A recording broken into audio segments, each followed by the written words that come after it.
Hello, Bulldog fans. Welcome to KSVP Radio and KSVPTV.com. It's 2026. It's a new football season. Everybody's excited about it, including these two guys.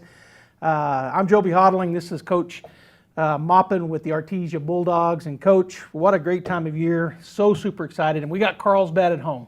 Yeah, man, it's been, we're getting to be in the 80s office. I think we're down to just a few little sporadic, reserved seat holders. People. I went over to Bulldog Outfitters last night. I was at Bulldog Pride last week, and they're like, "Man, we're being slammed with just people buying stuff and excited." So it's an exciting time. Well, the inter squad scrimmage. You guys, of course, the following week you went over to Las Cruces, and I'm going to let you talk about both inter squad and the Cruces scrimmage. But during that inter squad, man, what a great crowd! There had to have been. I know you've got some new coaches on staff. Those guys had to have been looking up there going, I've been to varsity games, Coach, around the state that didn't have as many in their home stands as we had for our inter squad. Yes, sir. No, yeah, we're kind of aside, we were talking about just how many guys we play. And, I think you mentioned the other day, too, we're like, man, we play more guys than some teams got on the roster. Right. But, yeah, they were looking up in the stands, and they were like, Coach, we've never seen, if we opened it to the community, we might have 2 or 3 people show up to watch, a practice. Because that's really what it was. Yeah, we called the inter squad, but it's really just an open practice. Right. And we did the hamburger, and, they cooked about 1,500 hamburgers that night, and I think we sold about 1,000 tickets, or between 800 and 1,000. So, yeah, it's a special place, man. And one final thought, and you mentioned it, but I ran into staff with you guys, and they told me that they had like 5 reserved tickets left, and that was it. Yeah. Oh, yeah. So we're That's down incredible. to 5. That's good. That's really good. Yes, all right. Well, let's go ahead and dive in. You talk about your summer. Talk about the inter squad if you'd like, and you can talk a little bit about Las Cruces. What a great matchup for a scrimmage. Absolutely. Yeah. The summer, game changer, getting to do the pads. So we did 2 weeks of those, and then we do kind of we call it the orange versus white, even though we actually were in black and silver as our practice uniforms. But we kind of draft the teams and just kind of a good way to end competition. So I thought those 2 weeks were maybe the best we've had in a long time. And then, came back August 3rd was back to the official date, so you start back over. And so, of course, the inter squad we talked about, and we did the hamburger Friday that night, and great crowd. We did our kids camp right after, almost 100 kids at the kids camp, and call it Friday Night Under the Lights. So that was awesome for our guys to get to do that. And then go to Cruces the next Thursday, the first day of school. That didn't work out as well as we'd hoped with the first day of school, but what a great scrimmage to get to go, a powerhouse in 6A. I think they were a semifinalist team last year, or maybe they may even. I think they played in the championship game. Yeah, Coach Lopez does a great job for those guys, and they're hard nosed. They got their linebackers. He signed with UNM, I think, but he's one of the best in the state. They've got a quarterback that can run. So really just let us go and kind of see some things we need to work on, but also just get to compete. And that moment you finally get to go hit somebody else. And actually it's kind of cool weather. I told them, I said, hey, we're coming over there, order the clouds. And when I got there, they're like, it must have worked because it had rained. There was actually a lightning delay at the beginning of it. But, it was awesome. It was a great scrimmage, and really got us prepared to go into practice this week and get ready for Carlsbad. Well, we've talked about it before, Coach, in years past. Carlsbad's a big game for the fans. The Carlsbad fans, the Bulldog fans, it's always a great rivalry, and over the years it's always been that way. You guys look at it as another game, really, to get you ready for district. Talk about Carlsbad. Yeah, Carlsbad's a good team. I think Coach Sanders is doing a really good job there, and there's, a lot of really good culture things. And obviously in social media, you get kind of an insight into more teams than you used to, the old, when you had to read it in the paper or whatever it was. So, he's doing a lot of things and we do some things very similar, but, they had some guys up there helping them put their decals on their helmets. And I watched that one, and, Braden Ryan, he's a guy I've gone to some Emmaus things with, and, we're friends on Facebook. And so he's a pastor there in Carlsbad, and just really, I think there's a really good culture being built around that building and that room. And so they can play football. McKibben's going to play at the next level. He's a, fast, strong linebacker that kind of anchors the defense. New DC, so we're kind of, a lot of it's kind of guessing what we're going to get out of those guys. And then offensively, they want to run the ball. They got a good running back. Their quarterbacks, he throws a pretty good ball, but he's more of a runner, and so it allows them, we always say when you got a running quarterback, it's the only time you really get to play 11 on 11, because if you're just sitting in the pocket, it's 10 on 11 a lot of times. So he's pretty good, and so we gotta make sure we go and compete against those guys, and we look forward to getting to host them and get to play on our Friday Night Lights for the first time. All right, Bulldog fans, it is Friday Night Lights live at Bulldog Bowl. If you're watching or listening to this, you're not at the bowl yet, come on. It's going to be packed. It's Carlsbad.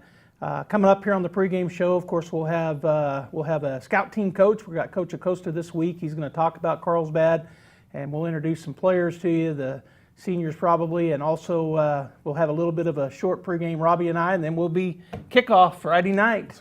Go Bulldogs. Hello, I'm Dr. Amanda Ryan. I'm a small town girl. I am committed to the continued advancement of our healthcare infrastructure. Through my relationships with local civic organizations and leaders, a true vision has evolved to improve the healthcare by providing additional options in a service line concept to the patients of Carlsbad, Artesia, and all of Eddy, Chavez, and Lee County. Many cardiovascular procedures can be performed safely in an outpatient surgical center while maintaining the quality with significant cost reduction. As consumers continue to request and Medicare and private insurers seek this value-based healthcare option, we are positioning ourselves as leaders in this arena. So again, I remain committed to our communities, and along with my staff, we will be servicing the patients of Carlsbad, Artesia, and surrounding areas, bringing innovative cardiovascular care to our region.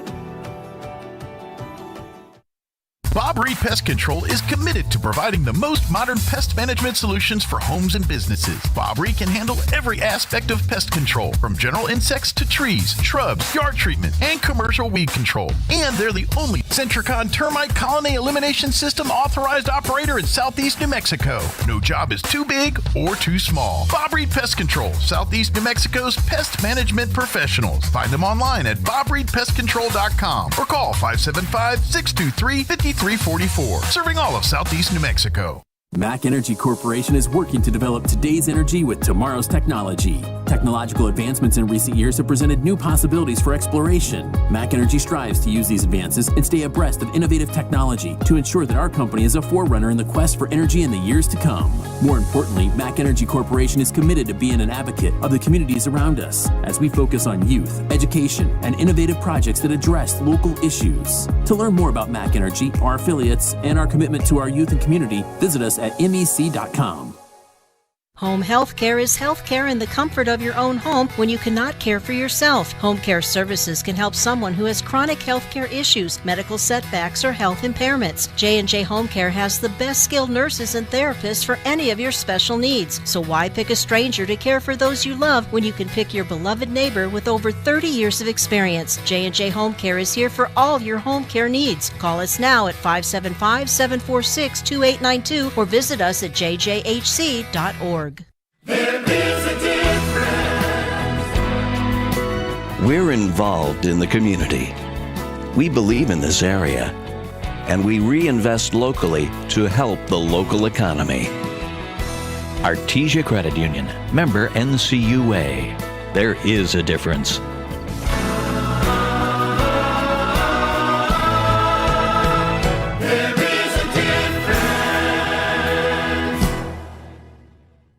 Who will you be at SENMC? Be innovative. Be caring. Be creative. Be you. Apply today at senmc.edu. Hello, Bulldog fans, and welcome to the 2026 football season. It's Artesia Bulldogs and Carlsbad Cavemen Week, and we're back here on the pregame show. I've got Coach Acosta with me. I'm Joby Hodling here on KSVP Radio and KSVPTV.com. And Coach, every year the fans really look at this Carlsbad game. I know it's not the same thing for you guys as coaches because they're a 6A school. You know, it's a long-time rivalry, but nonetheless, they're on the schedule. They're the first game of the season. It's at Bulldog Bowl. It's here at the Bowl. Let's start off with Carlsbad offense and let the fans out there kind of know what they might expect tonight from Carlsbad. Yes, sir. So, I mean, it's always exciting. This is the first game of the year, so we're real excited right now. Carlsbad offensively, they lost a lot of their offensive linemen There's a lot of seniors that they graduated, but they do bring back the quarterback that they started midway through the season, Marley Munoz.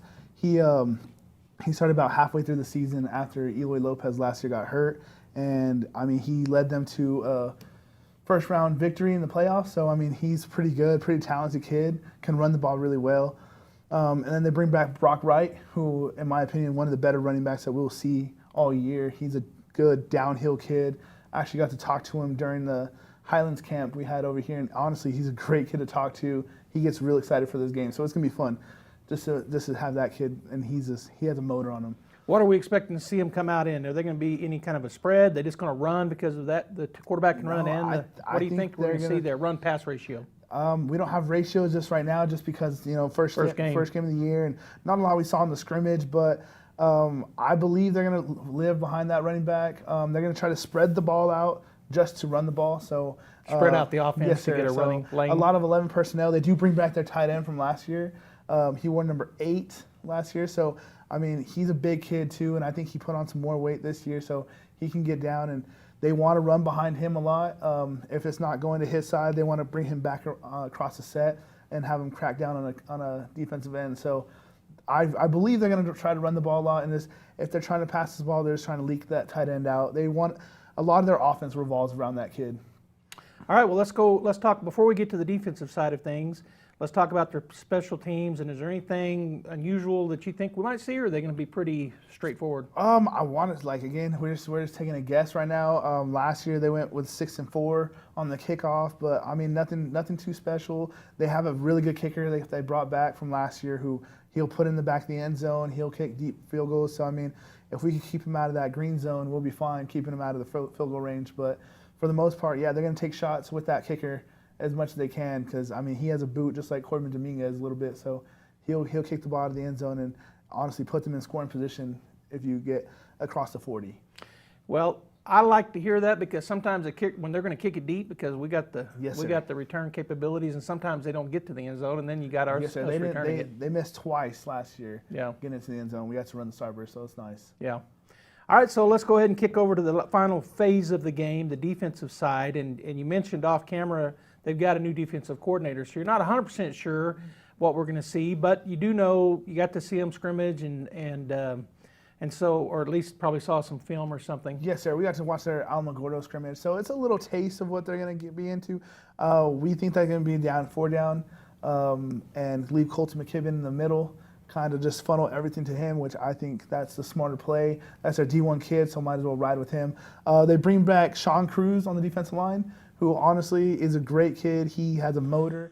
He's strong. So, I mean, I've been real impressed with him since I've been coaching against him since he was in 8th grade. So I've been real impressed with him since then, honestly, just watching his progression. So it's going to be fun to see him. Colton McKibben, again, a D1 guy. He has D1 speed and size. So offensively, just trying to make him wrong in his reads, and we'll be in good shape. They also do bring back that kicker. He also plays defensive back for them. Okay. So they brought him back too. Other than that, I mean, we expect him to be in a 4 down lineman, 3 linebackers, and try to just keep everything in front of them. So hopefully we can just pound the ball inside and get rolling. All right, Coach. Well, thanks for joining us here on the pregame show. And Bulldog fans, the game is coming here at the top of the hour. If you're watching or listening to this, you're not at the bowl yet, come on. It's going to get packed. It's already getting there. And Bulldogs Cavemen, it's exciting every year. First game of the season. Go Bulldogs. Yes, sir. Go Bulldogs. As the new school year ramps up, students and families are becoming community. Within the community of Artesia, smaller communities, such as classrooms, booster clubs, and sports fans are coming together. As a body of Christians, we believe community is one of God's most beautiful gifts. Acts 4:32 paints this picture. All believers were one in heart and mind. That's the heartbeat of a church family, a place where people share life, carry one another's burdens, and celebrate victory together. Isaiah 52:7 states, "How beautiful are the feet of those who bring good news." Community becomes beautiful when we share that good news in peace, encouragement, and hope, remembering that God is still at work. At Hermosa Church of Christ, you'll find a family that welcomes you, walks with you, and believes you matter. A place where unity isn't just an idea, it's lived out in kindness, generosity, and shared faith. Come experience the beauty of community. This September, Roswell, New Mexico becomes home to America's most thrilling aviation event. 5 unforgettable days, heart-pounding air racing, military demonstrations, legendary pilots. Whether you're driving in, flying in, or joining us from right here in New Mexico, the National Championship Air Races, September 16th through the 20th. Get your tickets now at airrace.org. Experience the world's fastest motorsports and more. Looking for something creative and inspiring this season? The Artesia Historical Museum invites you to experience the annual Quilt Show, now on display at the museum's Art Center through March 31st. Discover beautiful handcrafted quilts, showcasing artistry, tradition, and local talent. The exhibit is open daily from 9 a.m. to 1 p.m. and 2 p.m. to 4 p.m. Visit the Artesia Historical Museum at 505 West Richardson Avenue. For more information, visit artesiamuseum.org. Don't miss the annual Quilt Show through March 31st, paid for by Artesia Lodgers Tax. Thanks to a partnership with the City of Artesia, Eddy County residents are automatically enrolled in TransAero Medevac's free air ambulance program, ensuring no out-of-pocket costs if flown by TransAero. You can print your membership card on the City of Artesia's website. Keep this card with your ID and health insurance to act as a request for TransAero Medevac. Eddy County residents, take advantage of this free benefit. Make sure when you need it most, fly with TransAero Medevac. Life support by air. Hey guys, this is Nate, student pastor at Faith Baptist Church, and September 11th, 9:30 to midnight, we have our 5th quarter event in our main parking lot. It's going to be a great time, and we hope to see you there. Yeah, we're going to have a lot of awesome stuff for you guys. Inflatables, foam pit, free food.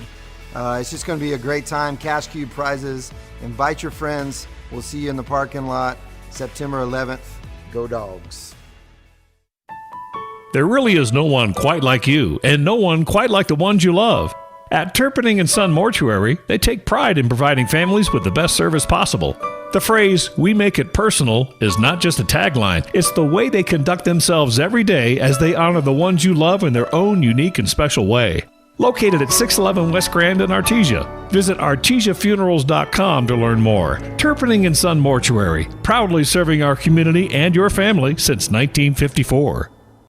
Artesia Plumbing, Heating, and Cooling, home-owned and operated for over 50 years, and here for all your plumbing, heating, and cooling needs. Artesia Plumbing, Heating, and Cooling has the expertise to install residential, commercial, and industrial air conditioning units, including the conversion of evaporative coolers to refrigerated air systems. Cut cooling costs with high-efficiency Carrier units from Artesia Plumbing, Heating, and Cooling, your authorized Carrier dealer. Artesia Plumbing, Heating, and Cooling, a proud sponsor of the Artesia Bulldogs and our community for over 50 years.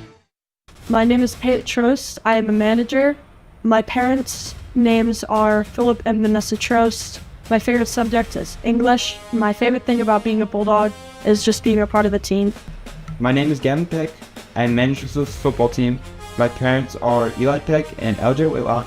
My favorite subject is math, and my favorite thing about being a Bulldog is the sense of family. My name is James Felker. I am a manager for Artesia Bulldogs. My parents' names are Brian and Melissa Felker. My favorite subject is science, and my favorite thing about being a Bulldog is the school's tradition. Hi, my name is Chance Hawker. I play quarterback here. My parents are Rocky and Adia Hawker. My favorite subject in school is history, and my favorite thing about being a Bulldog is the culture here. My name is Chris Pondo. I'm a senior. I play running back. My parents are Eddie and Estrella Pondo. My favorite subject is science, and my favorite thing about being a Bulldog is walking in the city crowd. My name is Lucas Adkins. I'm a senior. I play quarterback for the Artesia Bulldogs. My parents are Lance and Leslie Adkins. My favorite subject is English. My favorite thing about being a Bulldog is the culture. My name is Jordan Richardson. I'm a senior. I play wide receiver. My parents are Tina Bulldogs and Jeffrey Richardson. My favorite subject is history, and my favorite thing about being a Bulldog is the dog pile. My name is George Blackburn. I'm a senior. I play wide receiver. My parents are George Blackburn and Adrian Blackburn. My favorite subject is math, and my favorite thing about being a Bulldog is the traditions. My name is Eli Rowell. I'm a junior, and I play quarterback. My parents are Jasper and Brienne Rao. My favorite subject is math, and my favorite thing about being a Bulldog is winning. Zero. The Summer of Zero sales event is on now at Carlsbad Ford, and that means you get zero. Get 0% for 36 months and no payments for 90 days on 2026 Ford F-150s and 2025 F-250s, 2026 Broncos and 2025 Broncos Sport, and 0% and no payments for 90 days on 2025 Ford Explorers. But nothing can't last forever. Hurry to the Summer of Zero sales event on now at Carlsbad Ford, 2802 West Pierce. Dean's Inc. of Artesia provides a superior choice for all your electrification, communication, and supply needs, with a vision to be the premier industrial electrical service provider in New Mexico and West Texas, providing unparalleled quality in supplies and service with highly skilled and conscious personnel. We pledge to our customers to exhibit the utmost in integrity and reputation while providing superior quality in all we do. Dean's Inc., located at 409 Commerce Road or online at deansinc.com. Your business runs year-round. So does ours. Block Advisors at H&R Block provides small business expertise beyond just taxes. From post-tax filing support to payroll and bookkeeping, we are always in your corner through tax day and every day, all year long. Because your passion never takes a day off. Let's talk business. Schedule an appointment today at blockadvisors.com/smallbiz or 502 West Texas Avenue, Suite A, Artesia. For over 80 years, you've counted on Forest Tire Company, and Forest Tire knows that just being there for you is what matters most. That's why Michelin packs more innovation inside its tires to maximize performance without sacrificing capabilities, so you can continue to go the extra mile to be there for the ones who matter most. Be it your car, truck, RV, or semi, trust your tires to the folks who know more about tires than anyone else. Forest Tire, keeping you rolling since 1944. Need extra storage? At Champion Storage in Artesia, we built a brand new, fully secure facility with fencing, 24/7 digital video surveillance, and personalized gate codes for your peace of mind. You never have to wait in line. Pick your unit. Choose from 5x10 all the way up to 10x30. Complete the rental and get your gate code online in just minutes. That's right, all from your phone or computer. Secure, household or business storage. Fast, simple, and safe. Visit championstorage.com and get started today. Searching for a church that honors God? Come to First Church Artesia at 4th and Grand. We're a family of believers putting Christ first, preaching the Bible with reverence and uniting all ages in family-integrated worship. Sundays at 10:45 a.m., experience the timeless truth and heartfelt praise. We're reaching Artesia with the good news, living all of Christ for all of life. Check out artesiareform.com or find us on Facebook, First Church Artesia, where faith thrives. Eddy County CASA court-appointed special advocates. Their mission is to advocate for the best interests of abused and neglected children in the court system. They do this through the recruitment, training, and support of effective volunteer advocates like you. Do you have the time to be an advocate for children in need in Eddy County? Learn more and get involved. Visit eddycountycasa.org today. Invest in CASA's mission and the children they serve. Devon Energy is proud to support Artesia High School athletic programs. By partnering with Artesia, we're making an investment in the long-term future of our community. Sports teach discipline, teamwork, and leadership, skills our youth will use to succeed for a lifetime. From our team to yours, Devon Energy wishes you good luck this season, both on the field and in the classroom. Go Bulldogs from Devon Energy. Good evening, Bulldog fans, and welcome to world-famous Artesia Bulldog Bowl as the Artesia Bulldogs are opening their 2026 season this evening, taking on the down-the-road Eddy County War Carlsbad Cavemen. I'm Joby Hodling. I'm joined by my partner, Robbie Ballou, and we're here live on KSVPTV.com where the Bulldogs and the Lady Bulldogs come to play. And, Robbie, really nice night for Bulldog football. I was looking at the I got out of my truck at 6 o'clock. My truck showed 100 degrees. I just looked. It's still 97 degrees outside. Not just a little wisp of wind. The flag's hardly moving at all. So just a beautiful night, but it is still warm. It's hot, but I'm looking out on the field right now, and a lot of it's in the shade now because of the press box that we're sitting in, so that'll cool it off some. All right, so Carlsbad brought a big crowd like they always do. Of course, Bulldog Bowl is not completely 100% packed, I don't think, but it's pretty close. It is. I mean, I got here at 6, and it was 60% full at 6 o'clock. Yeah. People are excited about the start of the season. Yeah, they are. Well, coming into that this year, we're excited about it also, 2026. Fresh start for these teams, for these boys, for these coaching staffs. Let's look back real quick. Joby, last year, the Bulldogs played in their 40th state championship game, winning their 33rd state championship with a miraculous comeback from behind win over the Roswell Coyotes 25-24. The Bulldogs have appeared in the last 5A state championship games. Artesia was 12-1 overall last year and 7-0 in district play on their way to win that 33rd state championship. Carlsbad Cavemen last year were 6-6 and even 500. They were 3-3, 500 in district play. Carlsbad lost to Hobbs 30-19 in the 6A quarterfinal game, and Carlsbad's last state championship 1962, when Ralph Bauer was the coach of the Carlsbad Cavemen. Coming in tonight, Artesia Carlsbad, second oldest rivalry in the state of New Mexico. There have been 115 games played between these two teams. For 74 games played from 1950 to 2025, there's a record of 37, 35, and 2 in the Bulldogs' favor. So we're just 2 above them, 37, 35 over that span. But you can throw all those stats out, right? It's a new season. It's a new year, new teams, new guys on the field, and everyone's excited and everyone is optimistic about their season at this point. Sure, and why wouldn't you be? Yeah. You know, they've come out of their summer all around the state of all over the country, ready to play against another team. I know that most teams scrimmage. We did against Las Cruces, and I'm sure Carlsbad scrimmage. I think they maybe scrimmaged on Oregon Mountain, and you may have said that. But anyway, so they've had a scrimmage. They have hit another team, but this is it. Friday Night Lights. Well, let's talk about the keys to the game. Yep. Talking about Artesia, I got to get back on my notes here. For Artesia to be successful tonight, I believe they got to get the offense going early. Typically in a season, the offense comes behind the defense and developing and meshing together. But I think Artesia need to be successful against Carlsbad. They need to get it going early.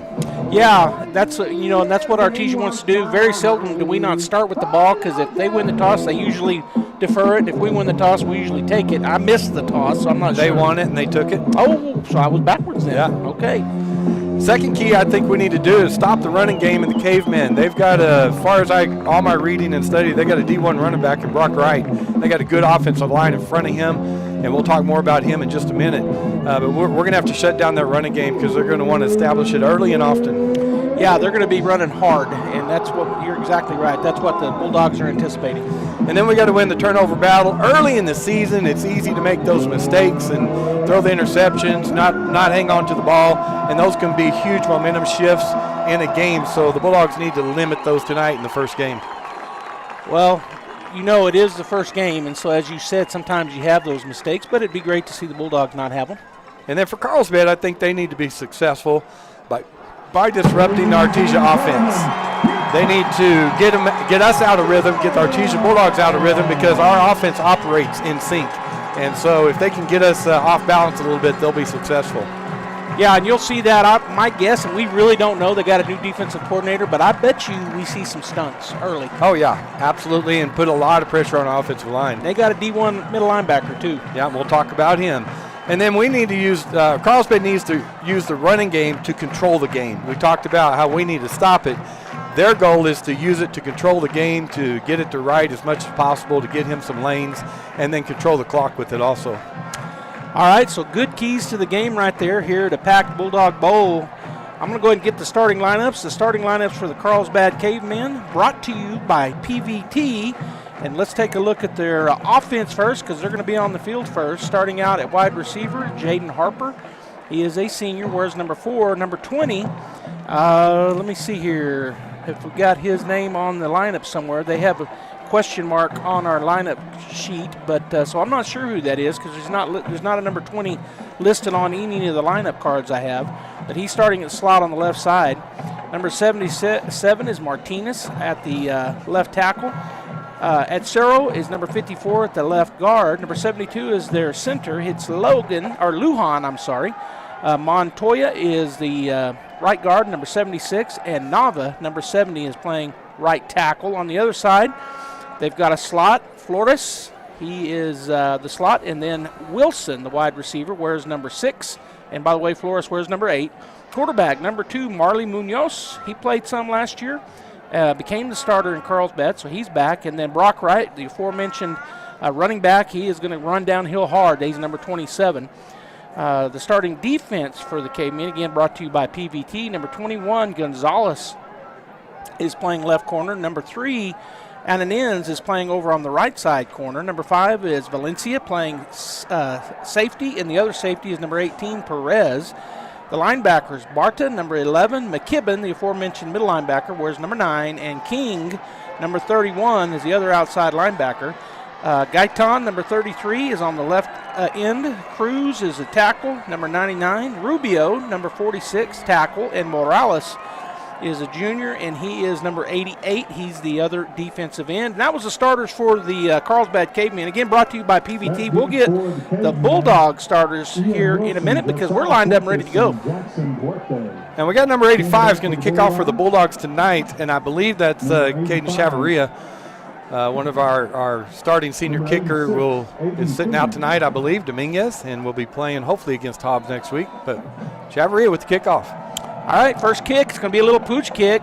Coming up and making the catch at the 32-yard line is number 5, and he is immediately hit, kind of bounced off and then hit, and he gets 1 yard on the return. Now that's number 5 again for the Caveman, Valencia. And I tell you what, he caught that, and 2 Bulldogs were right on him, and they flew right by him. They both missed him, and number 21, Montanez, made the tackle for the Bulldogs. All right, the starting defense for the Artesia Bulldogs brought to you by PVT.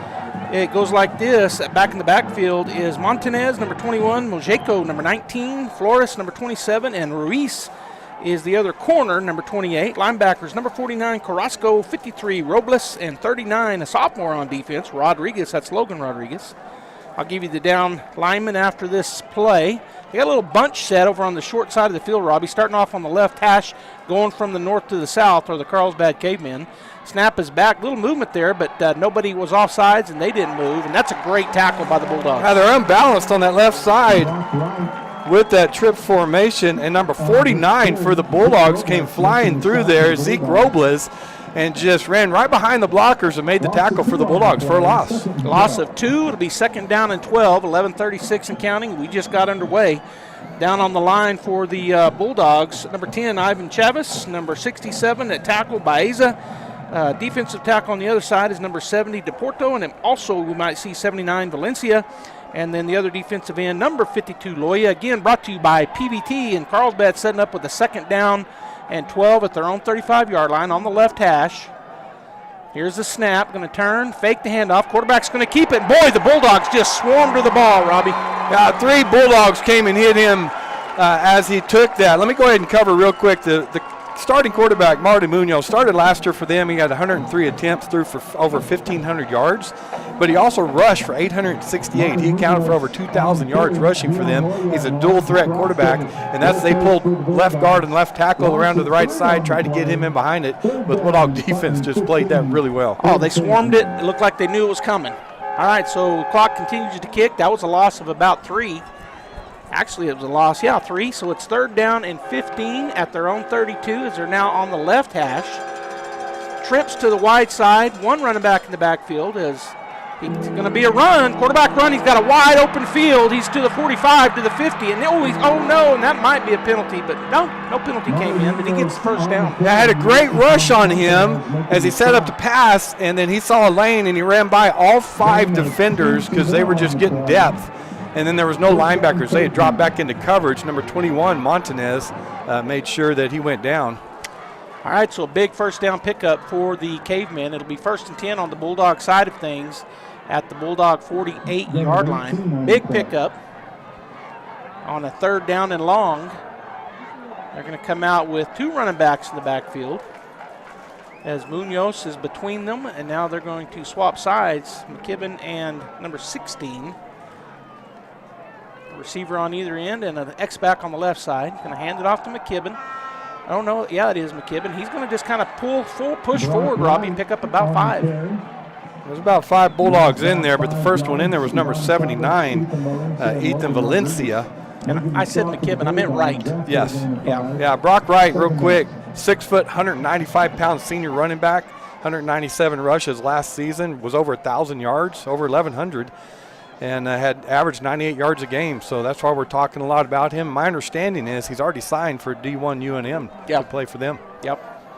All right, 2nd down and 5 at the Bulldog 44-yard line. Ball on the right hash. Again, got dual backs back there in the shotgun beside Munoz. Snap is back, going to turn.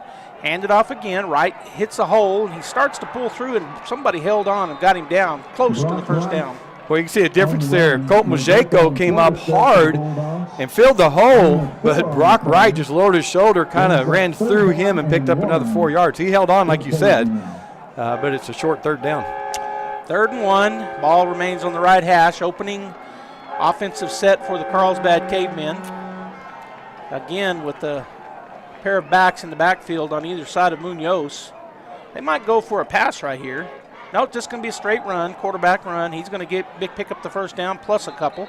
In fact, maybe got 6 with the forward momentum. Well, the offensive line just fired off. The 2 backs by Munoz took off to lead through the hole, and he just followed them. So that's tough to stop that for 1 yard. So it'll be a 1st down and 10 for the Cavemen at the Bulldog 35-yard line.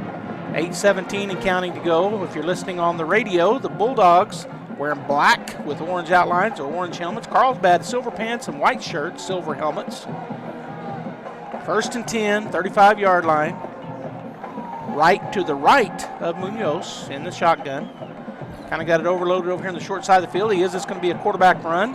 And Munoz will bull forward for a pickup of about 4.5. Coming around that right side, just student body right. Corner did a good job. Montanez holding his ground and getting a hold of him, so held him to 4.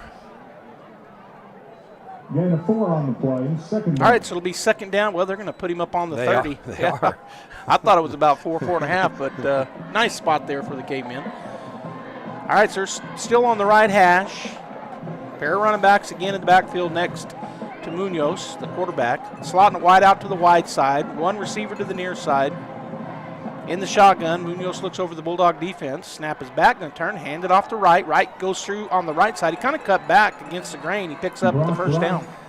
We're doing a good job in that middle. There's Brandon Beza, that defensive tackle position. He had a guy, an offensive lineman on him, and he got an arm out there and slowed McKnight up, or Brock up, until 2 other Bulldogs came in there.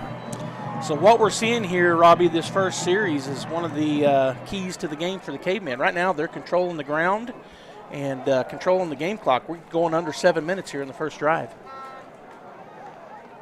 Yeah, we'll see. I've got it down here too, right? We're playing. It's hot out there. It's first game of the season. Conditioning, I believe, will come into play a lot in this game in the 3rd and 4th quarters. They're driving now. We'll see how many of them are going both ways too. Sure. All right, so right to the left of Munoz. Snap is back, going to turn and hand it off to him. And he had nothing but room there. Nobody there for the Bulldogs until the secondary. Picks up about 13 yards. Yeah, it's not good when your corners and safeties are making the tackles.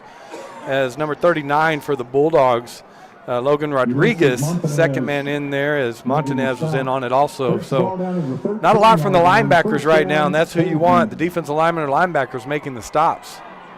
All right, so 1st and 10 at the Bulldog 13-yard line. Carlsbad with a fantastic drive to start things off after 2 plays that went for loss. Ever since then, they've been moving. Munoz with Wright to his left. It sounds funny, but I'm going to keep saying it. He's going to hand it off to him. This time, Bulldogs were there, and they'll stop him for a gain. Might have lost a half a yard. That's the linebacker I'm talking about. Elijah Carrasco read that perfectly, stayed home on the backside as he tried to cut back, and made the tackles, but held him for a loss of 1. So great job by Carrasco. Ball now in the middle of the field as Carlsbad has had the ball the entire quarter, and we're already down to 5:45 here in the first quarter. As they break the huddle, Munoz looks over everything. He's got Wright to his right, and he has number 8 to his left. Wide receiver on either side. Snap is back, turn, pull the ball out. It's going to be thrown, caught, and that'll be Rodriguez, I think, on the tackle for the Bulldogs. Threw it to number 16 out in the flat, Jackson Duarte, and Montanez makes the tackle for the Bulldogs. But good swing out there. It's really a running play. They just throw it out in the flat. All right, so a big down right here for the Bulldogs. Probably 4 down territory, but Carlsbad, if we can hold them, they may kick it. I think they have a good kicker, but definitely a big couple plays here for Artesia. 3rd down and about 6 at the 9-yard line. Fans on their feet.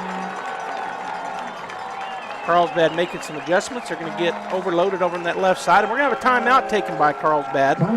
So with 4:44 to go here in the first quarter, it is 0-0, but Carlsbad has been on the run. We'll be back equipment that gets the job done right. Turn to your local Kubota experts. Amigo Machinery in Roswell is proud to be your hometown Kubota dealer, offering a full line of tractors, mowers, and construction equipment, plus genuine parts and expert service and advice. Locally owned and operated, and here for you. Stop by Amigo Machinery at 2801 Southeast Main Street in Roswell, or call us at 575-624-2026. Amigo Machinery, your trusted local Kubota dealer for all of Southeast New Mexico.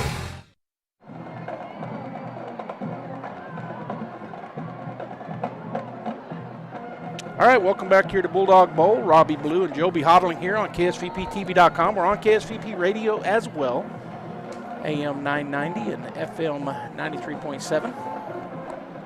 So, Robbie, pretty good drive here by the Carlsbad Cavemen to start things off. After 2 plays negative, it's been nothing but positive since then. And the offensive line's controlling that line of scrimmage. Our defensive linemen and linebackers, they're getting a hat on them.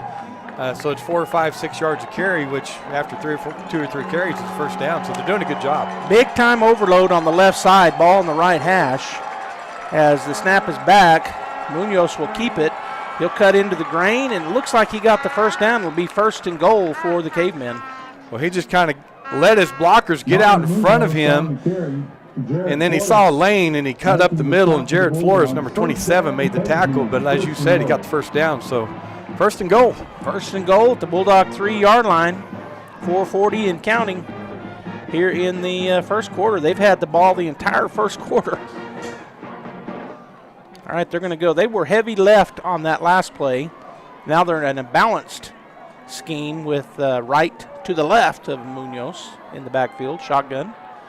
Bulldogs showing a full out coming at him, and they do hand it off to Brock, and he will get in for the touchdown. That's a good job of the line. The Bulldogs came and stood him up, but he kept the feet driving, he kept driving the legs, and the lineman came in behind him and pushed the pile into the end zone. So good job by the Carlsbad lineman, and a good run by Wright. All right, so with 4:13 to go here in the first quarter, Carlsbad gets on the board first, 6-0. As coming in to kick will be number 3 for the Cavemen. That is Ananins, right-footed kicker. Number 6 doing the holding. Snap is back. Hold it. Oh, and it bubbled it. So number 6 is going to roll away from traffic, going to throw it, and that'll be incomplete. So it'll be 6-0 as we go to a break. Bulldogs kickoff return team coming up next. When you need tough, reliable equipment that gets the... Looking for a hands-on career with strong job demand and long-term growth? The HVAC R Technology program at ENMU Roswell is the perfect place to start. Learn installation, maintenance, repair, and system diagnostics, all from a team nationally accredited through HVAC excellence. From electrical controls to blueprint interpretations, this program equips you with real-world skills employers are looking for. Call 575-624-7337 or log on to roswell.enmu.edu to learn more. ENMU Roswell. Success starts here. This touchdown summary presented by Robbie Burgess at Artesia Ford Sales. You'll score a winning deal when you visit with Robbie. Please ask about their mobile service. Carlsbad drove it all the way down to score. It was capped off by a 3-yard touchdown run by Brock Wright. Carlsbad 6, Artesia 0, 4:13 left here in the first quarter. Yeah, the PAT holder just couldn't get the handle. It looked like the snap was a little low. It kind of skipped to him a little bit, but I thought it was clean, but we couldn't see because his back was to us. But the kicker waited and waited, and then he had to get up and go. And so failed extra point attempt. All right, so here, this is going to be interesting. We'll see if they kick to us, Robbie. Yeah, and number 3, Lennon Ananina. Ananina is the kicker for the Carlsbad Cavemen. So, yeah, we'll see if they kick deep or not. I'd kind of forgotten about it, but 3 years ago, maybe 4 years ago now, they had just went up with like 20 seconds to go in the game. They kicked deep, and we scored and won the game. Do you remember that game? Yes. Couldn't believe they kicked to us. Sice, I believe, ran that back, didn't he? All right, we'll see if they do kick it deep. Here comes the kicker, Ananias, and here's the kick. It is going to be kicked deep. Oh, the Bulldogs let it go by them, and they're not going to run the starburst. Didn't have time, but boy, we got some running down the right side, left side, and we'll get all the way out to the 32.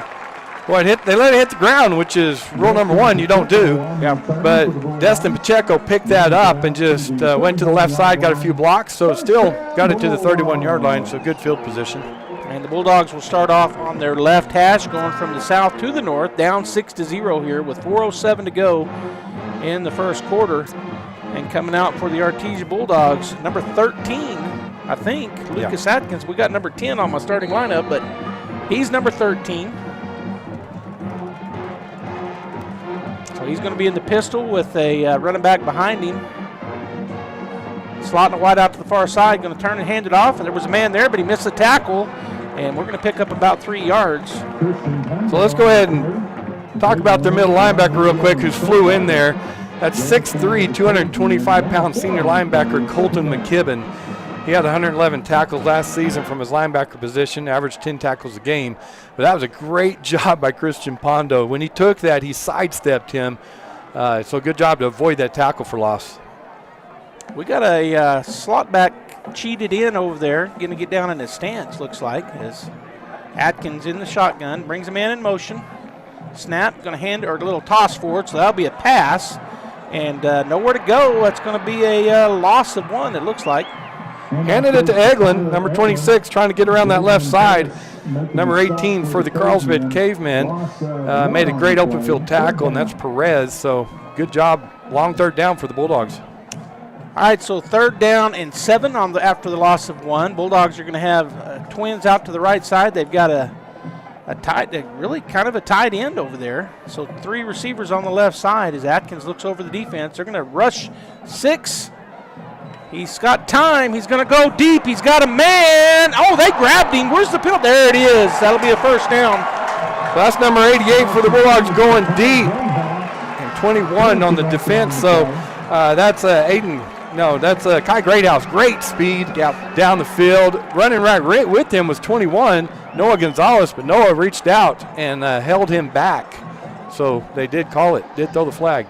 So it'll be a 15-yarder, and it'll be first down for the Artesia Bulldogs. Pretty good pass. If he hadn't grabbed him, he had a step on her. He was starting to leave him, and he grabbed a hold. And so, yeah, they do throw that penalty flag, and it'll be 1st and 10 for the Bulldogs. Now let's say this, great protection by the line, because Atkins had about 5 seconds to throw the ball. He had to move, he had to slide left, but he felt the pressure, slid to the left, and kept his eyes down the field. So good job by the offensive line. Really was, because I think they brought 6. Yes, they blitzed one. We had, so good job. They kept him out. He did slide a little left, and then he made a great throw, but just it was overthrown, but I don't think it was. I think it's because he got grabbed. Yeah. All right, so it'll be 1st and 10 for the Bulldogs after the pass interference at their own 49-yard line. Ball remains on the left hash. 2:48 to go in the first quarter if you're just joining us. A lot of blue across the way and a lot of orange on our side. Great crowd here. Atkins looking over a thing. Pondo in the backfield with him. He's going to fake the handoff, throw a little tunnel screen. It's caught out here, but nobody was there to block. And Carlsbad played it pretty good. All right, hitting Tyler Eglin out here in the flat, and you want to get it to him. The wide receiver comes and blocks the guy that's over him, and then he goes to pick up yards. But when they collapsed, linebacker came over, and the safety came down quickly. And number 31, Bailey King, was also in on that tackle, an outside linebacker for the Carlsbad Cavemen. All right, so trips to the wide side, which is the right side for the Bulldogs. Pondo in the backfield behind Atkins. One man to the near side. Snap is back, going to turn, hand it off. They were there for it, but he gets away from him, and Pondo's going to get close to the first down as he rolls forward. Boy, that wasn't a very good spot. About a yard short of where he got to, but it'll bring up 3rd down and about 2. We're looking for a lot out of Christian Pondo this year. Senior running back for the Artesia Bulldogs, great athlete, and he broke a tackle in the backfield again that time to go pick up those yards. We're already under 2 minutes here in the first quarter, 6-0 Carlsbad. Trips to the wide side, which now is on the left side as we're on the right hash going north. Pondo in the backfield in that pistol formation. Snap is back, going to run a little speed option, kick it out to Pondo, and he's going to have to get away from him, and he does break free, and he's going to pick up the first. It's going to be real close. Let's see where he got to. I think he's a little short. Boy, good job, because their big linebacker came up in McKibben and had his arms around him, and he just kind of ran through that tackle. He was reaching out for him, ran through that, and then fought through 2 others to get close, but they're going to spot it. It's 2 yards short. 4th down and 2 as Atkins went and talked to Coach Maupin real quick. Now he's in the huddle. The Bulldogs see if they go no-go or if they just snap quick and try to get this first down. Trips to the wide side. We're back on the left hash now, are the Bulldogs. Atkins looks over the defense. 8 seconds. That's going to be on us. A lot of chirping going on down between Carlsbad and Artesia. Players are hyped up and ready to go and competitive down there. So we had 2 receivers go and nobody else did, so I'm wondering if there was a no-go and they missed the signal. That backs us up. Let's see what Coach Maupin does. Looks like the offense is going to stay on the field. 4th down and 7 as the white hat rolls the clock. We're down to 46 seconds and counting. Again, trips to the wide side, which is the right. Pando behind. Looks like they're going to bring heat here. He's going to bring in a man to help block. 11 seconds on the play clock. Snap is back. Drops. We're going to throw it underneath, and it's overthrown, and that will bring a turnover on downs. So Eglin out here just running a stop route, turning around. Throw was a little off. He also kind of looked like he fell down a little bit when he turned around, so just not a good-looking play on 4th down there. So turnover on downs, Bulldogs. 1st and 10 for the Carlsbad Cavemen at their own 48, so great field position. As the defense for the Bulldogs back out there. There's only 30 seconds to go in the first quarter. Wow, that was a fast first quarter. 21 minutes since the game started, so that running game, Bulldogs, let's see, one advantage of not having 2-way players for the Bulldogs is they get to coach on the sideline every time. So the defense came over, met with the defensive coordinator and coaches and talked about that first drive, so we'll see what adjustments they make. Yeah, offense now on the sideline talking about it with Coach Maupin, but you're exactly right. That's a big deal for Artesia. I think the Cavemen do that too a lot. They're trying to platoon. I didn't go through the lineups to see if I saw any 2-way starters. All right, they look like us right here. They got a slot and a wide out either side, ball on the right hash. Munoz in the backfield alongside right.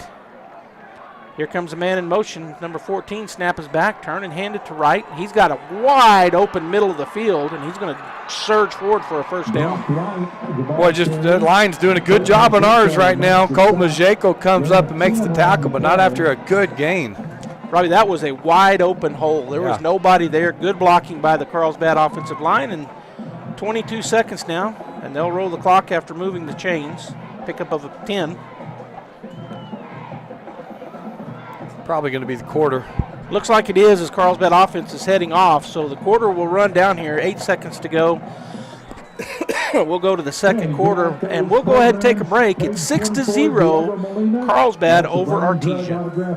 Looking for a hands-on career with strong job demand and long-term growth? The HVAC Art Technology Integrity and knowledge. J.S. Ward and Son Insurance Agency.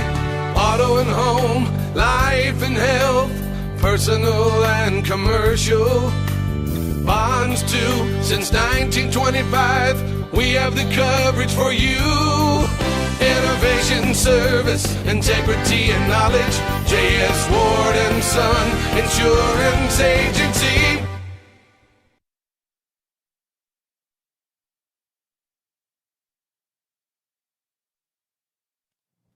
Hey, welcome Hello, once Bulldog again to fan. this year's Fan of the Week, the Tate Branch Fan of the Week. We are back at Tate Branch again this year. The north entrance. All right, we swap ends, Robbie, going into the second quarter. Bulldog defense jogging back out. It'll be first and 10 for Carlsbad at the Bulldog 42. So it's interesting to me. I'm going to watch it a little closer. We got 4 down linemen. They got 5 linemen. And then we got the 2 to 3 linebackers, depending on if we keep them inside the tackles or not. So see what's happening to the other 2 linebackers. Yeah, we're definitely running a 4-3 base defense this year, which last few years we've been in a 3-4. All right, again, a pair of running backs on either side of Munoz in the backfield. Looked like he just made a change of the play. His slot moved up on the line. The wide receiver backed up on the left side. That's a false start. Yeah, you got to call. That was an easy call to make, but they did call it. Wide receiver on the far side, about a yard and a half down the field before the snap. So this look like they are platooning. They're not going both ways. They've got the entire defense over there on the Carlsbad sideline, and they're all looking at a TV, and a coach is coaching them up. So they're making adjustments. Coach Sanders is the head coach for Carlsbad, and Coach Maupin told me this week, visited with him a little bit and also had that interview, but he told me that they try to two-platoon. They try to go nobody going, and so that's a good thing. Artesia's been doing it for a long time. They got two guys up on the line of scrimmage on this left side, so one of them's ineligible. All right, it's a long time going here. Play clock down to 8 seconds. Going to keep it as Munoz goes up the middle, and he'll get close to picking up that loss of 5 on the actually only gets 3. Good job by Brandon Beza and Ivan Chavez for the Bulldogs as they quickly got off their block and made the tackle. So that'll bring up a 2nd down and 12 for Carlsbad. The ball remains on the right hash. And you said it earlier, just a slight breeze here at the bowl. The sun has set behind this really beautiful sky here. It's still got the glow. All right, trips to the left side. Munoz in the backfield in the shotgun, and I believe Wright is to his left. Snap is back, drop, straight throw, going to go over the top. Bulldog defense is right there, and it is incomplete. That's a great job of defense by number 27 for the Bulldogs, Jared Flores. He was step for step, reading the receiver's eyes, stuck his hand up in the air, and just kind of disrupted the whole play. So great job as they tried to get it. Is that number 6? They were trying to get it down that left sideline to Wilson, and unable to because Flores played it so well. It was number 4. Probably number 4, Harper. Yeah. I still can't see it, but I think you're right. I think it is number 4. All right, so that'll bring up 3rd down and 12. Bulldog defense want to rise up right here. Could be 2 down territory for Cavemen. They're on the Bulldog side of things at the 42. But Bulldogs want to hold them here to no gain and then make them make a decision. All right, they're going to come 2 receivers to the left side plus an X-back on the left side. Running back to the left of Munoz in the backfield. Snap is back. He's going to roll to his left, looking like he was going to throw it back across the field. Boy, the Bulldogs almost got there. And then we're going to have a jump ball, and it's going to be incomplete. Good. Go ahead. I was just going to say bring up a 4th down. Yeah, number 21 for the Bulldogs, Montanez, did a great job of staying home backside because he rolled to his left, set up, threw it all the way backside across the field trying to get it to Harper. And then it was a jump ball, and Harper had to become the defender so that our guy, Flores, didn't intercept it. So great job of staying home. Yeah, because I think that was a design play. It looked like Munoz was going to do that the entire time. When he turned back and looked, he saw we recovered, but he thought, well, I'm going to throw it up. Yeah. All right, so it brings up a 4th and 12, and they're going to keep their offense in there. Doesn't mean they might do a quick kick, but they're definitely offense is still on the field. Down to 18 seconds on the play clock. 11:05 on the game clock here in the 2nd quarter. They're going to have a pair of receivers to the left. They also have I was going to say a tight end, but they don't, so they got a slot and a wide out on either side. Ball on the right hash. Munoz takes the snap. Oh, he drops the ball, and that'll be a turnover. Bulldogs get it. They might have got the fumble, but they definitely got it on 4th down. Did they get the fumble? We did. Number 79?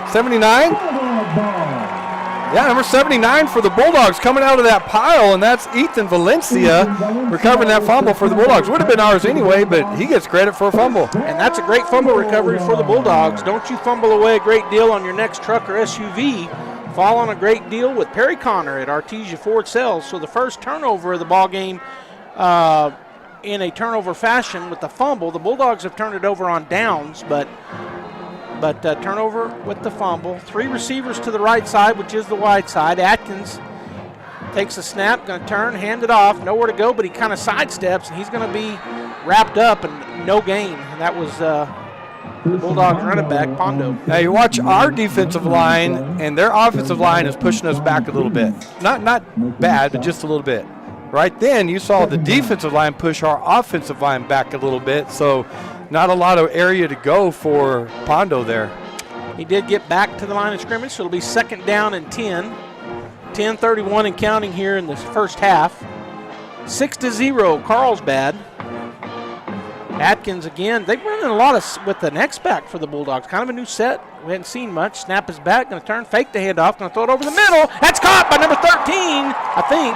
17. That's a first down. Boy, he placed that. He threaded a needle with that. Leighton Whitmire goes over the middle. Atkins throws a linebacker, tries to get it, and it was just inches over his reach, and he went up high and brought that in. Whitmire did. And I think Leighton's playing that kind of a flex on the right side, just straight over the middle, as you said. All right, trips to the near side, one receiver to the far side. Pondo behind Atkins. He's going to look to throw, steps up. He's going to run it, and he's going to be tackled hard, and his helmet comes off. Pickup of about 4 on first down. Yeah, that's McKibben that came across there and got him around the neck, and he went down, and as soon as they went to the ground, his helmet comes flying off.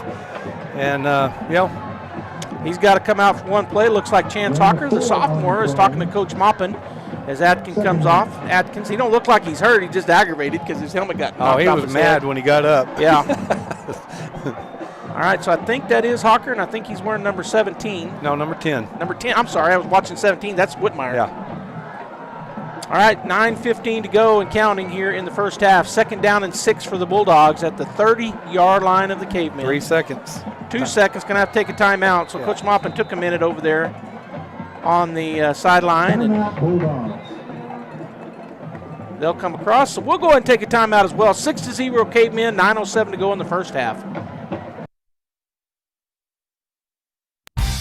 Let's see what's at the Cow. Autumn, Christmas, and holiday fabrics are here. The Calico Cow is your dealer for handy quilter, brother, and baby lock machines, and they service and repair most models. It's time to create. Sign up now for our classes and follow Calico Cow Fabric and Gift Shop on Facebook for updates and creation ideas. Calico Cow Fabric and Gift Shop, 200 East College in Roswell. Want to know how? Come to the Cow. All right, we're back here. Hey, welcome once again to this year's Fan of the Week. Coming out of that timeout. Trips to the right side, which is the wide side. Second down and 6 at the 30 of the Cavemen. Hawker in the backfield takes a snap, going to turn, hands it off, and Pando's going to kind of push forward. And whoa, man, I saw a lot of late contact in the back, and the ref's going to tell him, hey, you can't do that, but he didn't throw a penalty. Yeah, I'm telling you, it's chippy down there. They're going at it. Great play by number 99 for the Cavemen, Sean Cruz, as he came in and made that tackle. All right, so it'll bring up a third down and 5 now for the Bulldogs at the 29-yard line. And it looks like Atkins is back in on offense. He's got a flex and a slot and a wide out to the near side. He's going to bring his slot in. Now he pushes him back out. Snap is back. Going to throw. Goes up to the corner. Oh, it comes out of his hands. It'll bring up a 4th down and 5. Trying to get it up over on the left side to Kai Greathouse and just threw it up, let him make an athletic play, but it's a good play by Noah Gonzalez for the Cavemen as he was right there, went up and knocked the ball away. So we'll line up and do it again on 4th down.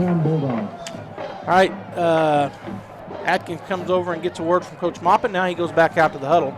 So our second 4th down effort here, Robbie, in the first half. First one, they weren't able to get the first down, so it was a turnover on downs. And now at the Cavemen 29-yard line, we're going to go trips wide side, which is the right. Atkins has Pondo behind him in the shotgun. One receiver to the far side. Snap is back. He fakes, pumps it. Going to go a little screen. Boy, we got lots of blocking. And did he get the first down? That was a great hit. I don't think he got it. I'm trying to get him out of that. I think it's number 88. Yeah, that's Greathouse again. And, boy, he looked like he went to the left to try to go up the sideline. And number 5 came flying in there, Damian Valencia, and he kept him from getting that first down. He hit him hard. Looked like we had it easily. And he hits him hard down right about a yard short. So turnover on downs for the second time for the Bulldogs. Yeah, and I think if Kai had cut that inside, because his linemen were more inside, he would have picked that up, but he decided to go outside, and that was just a great play by Valencia. Really was. Good hit. Came flying up there and hit him hard. And as you said, he stopped him about a yard short. So turnover on downs. Defense back on the field for the Bulldogs. Look where they spotted the ball. That would have been a first down if they'd have spotted it there for us. All right, so it's 1st and 10 for Cavemen. 21 seconds on the play clock. They got a bunch of guys on the, well, I guess they're kind of an even set. They got an X-back over on the right side, a pair of running backs in the backfield alongside Munoz. One of those being Brock Wright. Snap is back, looking to throw. Man-to-man coverage is going to be incomplete, goes in and out of the hands of the intended receiver. And trying to get it to Harper just on the go route on the right side. Threw it up for him and number 21 for the Bulldogs, which is Ulysses Montanez, in perfect coverage. He used the sideline as his friend, and if he had caught that, it would have been out of bounds anyway. Yeah, great coverage. I'll bring up 2nd down and 10 at their own 25-yard line. They're going to have a slot and a wide out to the near side, which is the wide side. They've got a X-back on that side as well. Munoz in the shotgun, takes a snap, turns, fakes the handoff, going to throw it, and there's a good hit. Kind of got his receiver up in the air, incomplete. Logan Rodriguez comes up hard for the Bulldogs as that ball was high, and Ian Wilson went up high to get it, and Logan just chopped him down, and he laid there for a second. That one hurt. Yeah, got him about thigh high with his shoulder pads, and as you said, the chop down. Yeah, he got up, but he laid there for a minute. Anytime you get up in the air, you sacrifice your body to make a play, and Logan Rodriguez, he got a clean hit, but it was a hard hit. Yeah. All right, so 3rd down and 10. Bulldog defense don't want to give up the first here. They need to get the ball back for the offense. 6-0 Carlsbad, 8:01 to go here in the half. Munoz in the backfield, got a running back to his left, his right. Snap is back, going to turn and hand it off to Wright. He's going to try to just bull forward, and he's not going to get anywhere, Robbie. We shut him down. Number 67 for the Bulldogs. There's a flag that comes in late. And guess what? I think it's on us. Yeah, Ivan Chavez and number 67 for the Bulldogs. Baeza did a great job that time. They held him to no gain, and other Bulldogs came in to help. But as we've talked about, it's chippy. People are mouthing, and looks like we got a personal foul against us. Personal foul against the Bulldogs. Boy, that's tough right there because we had him stopped. It was 4th down. We were going to get the ball back. But instead, personal foul, and so it'll be 1st and 10 for the Cavemen at their 40-yard line. And I didn't see it. Did you see what happened? Well, what I thought I saw was our young man turned and was talking to the sideline. But they called that a personal foul, not an unsportsmanlike. Yeah. So I didn't see the personal foul. Well, there was a big pile up, right? Yeah. And we couldn't see that side, and that ref threw it on that side, so maybe it was in the pile. Yeah, it must have been because he didn't. I mean, it looked like, well. Yeah. All right, so 1st and 10 at their own 40. Munoz turns, fakes the handoff. He's going to keep it himself, runs into the pile, and he gets away. Gosh. He's going to break a tackle and get a big first down pickup all the way down to the Bulldog 41-yard line. Well, the Bulldogs had him. He just was behind that pile, but nobody could find him. He just followed, and nobody got a hold of him, and then he broke free. Number 26, well, I had 26, but I don't think Tyler Eglin plays defense for the Bulldogs, so maybe it was 27 that made that tackle, Jared Flores. All right, so 1st and 10 for the Cavemen. Ball near the middle of the field as they've got Munoz at quarterback. I think Wright may be in the, I don't know if that's him in the backfield. They got a double slot. Going to throw it out there to the right side. Number 16 with the pickup of about 5 yards. The Bulldogs really stacked in the box that time. They had 9 guys in the box, and they threw it out in the flat. Good call to number 16. And that's Jackson Duarte, and he was picked up 4 yards, so good call. All right, so it'll be 2nd down for the Cavemen as we're down under 7 minutes in the first half, 6:42 and counting. Plenty of time on the game clock, on the play clock, 18 seconds and counting as they break the huddle. They're taking their time and definitely have done a good job controlling the game clock so far. Running back on either side of Munoz. Snap is back, going to hand it off. Nope, he keeps it. He's going to bounce it outside, makes a man miss, and he will pick up the first down plus still on his feet. They blew the whistle dead, even though he got all the way down to the 25. So a pickup of about 8, 1st and 10. Yeah, the Bulldogs are doing a pretty good job. They're pulling that left side, right side guard and tackle, coming across the left side, trying to kick out and create a hole. And the Bulldogs are kind of stuffing the hole. But Munoz got up in there, and nobody gets a hold of him. They just can't find him in the mess up there, and then he breaks out of it. So another first down for Carlsbad. 1st and 10 at the Bulldog 30-yard line. Ball remains there in the middle of the field, or near in the middle. I guess it's about middle. They break the huddle with 14 seconds on the play clock. Again, pair of backs on either side of Munoz in the backfield. Play clock down to under 5. Snap back, turn, hand it off to Brock Wright. He runs right over 2 tacklers. He'll end up picking up 4 yards. Same play the other way. Pull left side guard and tackle, go to the right. And Brock showed great patience there as he let the play develop, let him get their blocks. Then he went around the side, as you said, just ran over one Bulldog and picked up the yard. So he's a big boy. He's tough to get down if you hit him high. He is. 2nd down and 6. We're down to 5:15 and counting. And I didn't hear that score. 14, Roswell, but what was Hobbs? You didn't hear it either? I wasn't listening. 14 all I heard from down the way. 2nd down and 6. Ball now on the right hash for the Cavemen. They got a pair of X-backs and one running back in the backfield. Munoz points. He's going to turn, fake the handoff, going to throw it over, nice slot, and that's a slant, and it's a good catch. So try to get Harper down the sideline. He's got great speed. This time they brought him inside on the slant route, got it to him. Number 20. Is that number? No, number 28 for the Bulldogs, and that's Ruiz making the tackle. It's a 1st down pickup. All right, we got an official timeout, but I think we'll keep it right here. One of the offensive linemen for Carlsbad hopped his way off the field. Well, are they going to take a timeout? It's big number 70. No timeout. Hector Nave. So he twisted something. He hopped off the field, and I heard our PA, Danny Parker, say no timeout. They said timeout real quick, but he got off the field so fast.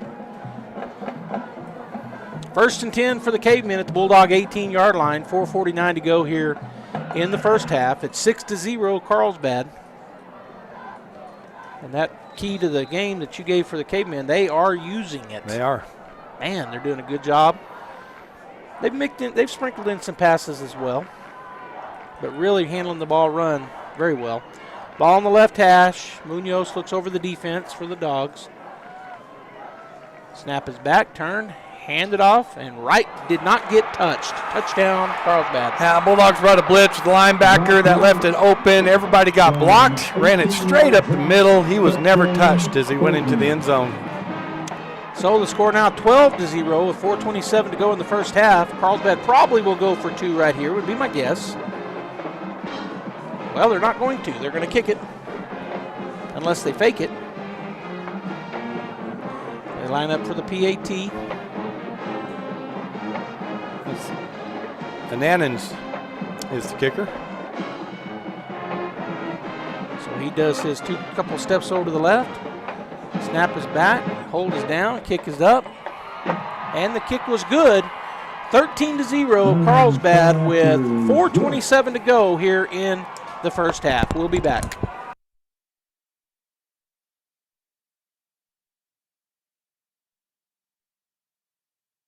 RE/MAX Axiom, located in the heart of downtown Artesia at 402 West Main, Suite D and E, is staffed with certified full-service professional brokers. Whether you're buying or selling a home, the professionals at RE/MAX Axiom will lead you through every step of the process. Visit their website, remaxnmaxiom.com, or call 575-255-0111 to speak with a licensed broker. RE/MAX, voted the most trusted name in real estate, and RE/MAX Axiom are proud supporters of our community and all Bulldog activities. We have a big name, but a small town feel. We rise by lifting others. This touchdown summary brought to you by Robbie Burgess at Artesia Ford Sales. You'll score a winning deal when you see Robbie. Please ask about their mobile service program. It's an 18-yard touchdown run by Brock Wright. His 2nd touchdown of the night. Cavemen lead the Bulldogs 13-0 with 4:27 left in the first half. All right, so we've got some time, plenty of time to get a touchdown. So the Bulldog offense will look to come out and do just that, drive down the field.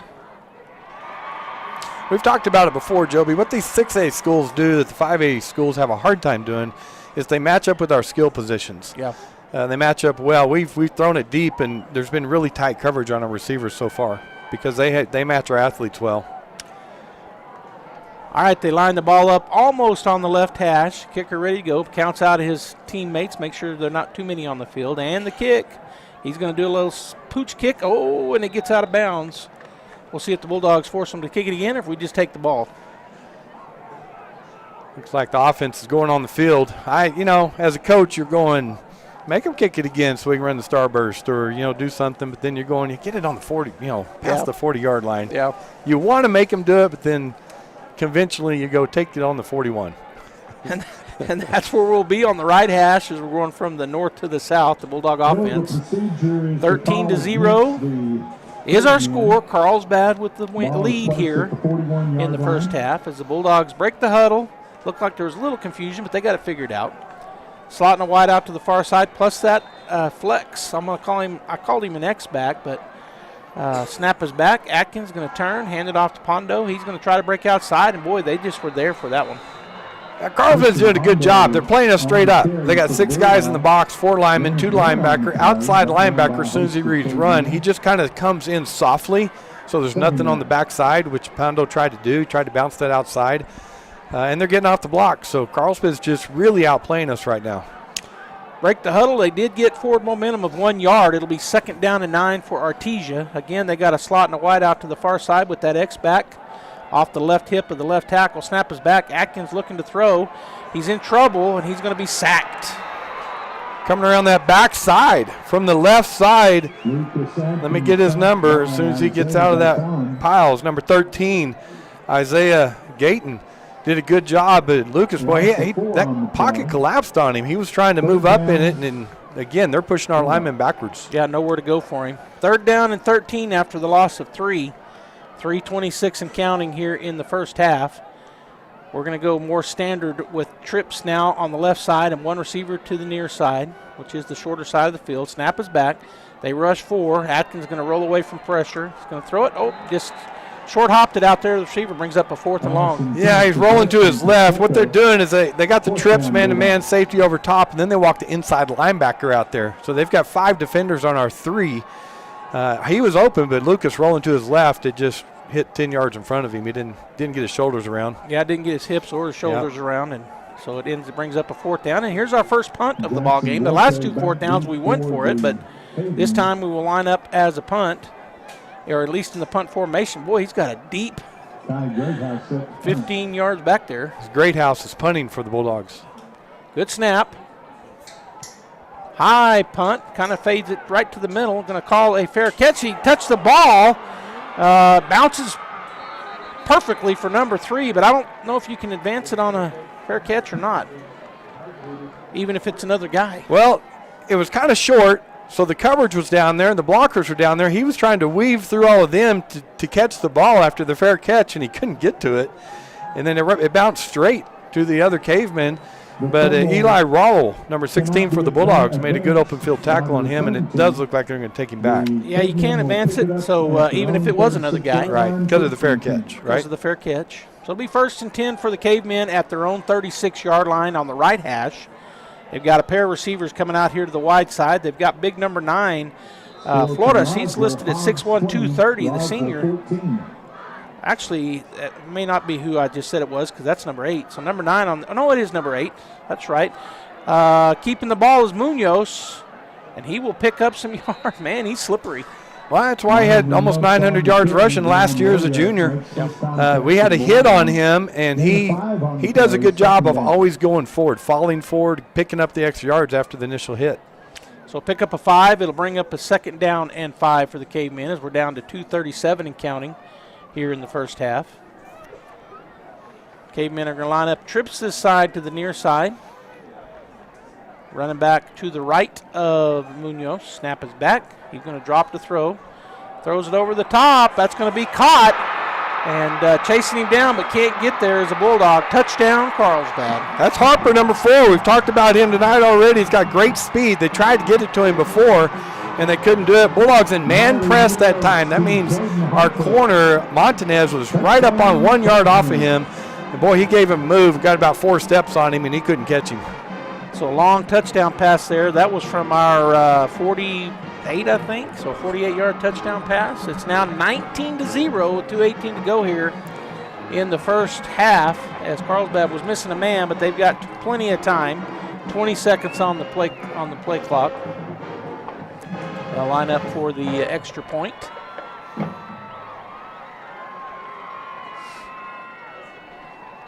Hold is down. Oh, did he miss it? No, he got it through. Just snuck it through on the left side, just above the crossbar. So with 2:18 to go in the first half, Carlsbad 20, Artesia 0. We'll be back.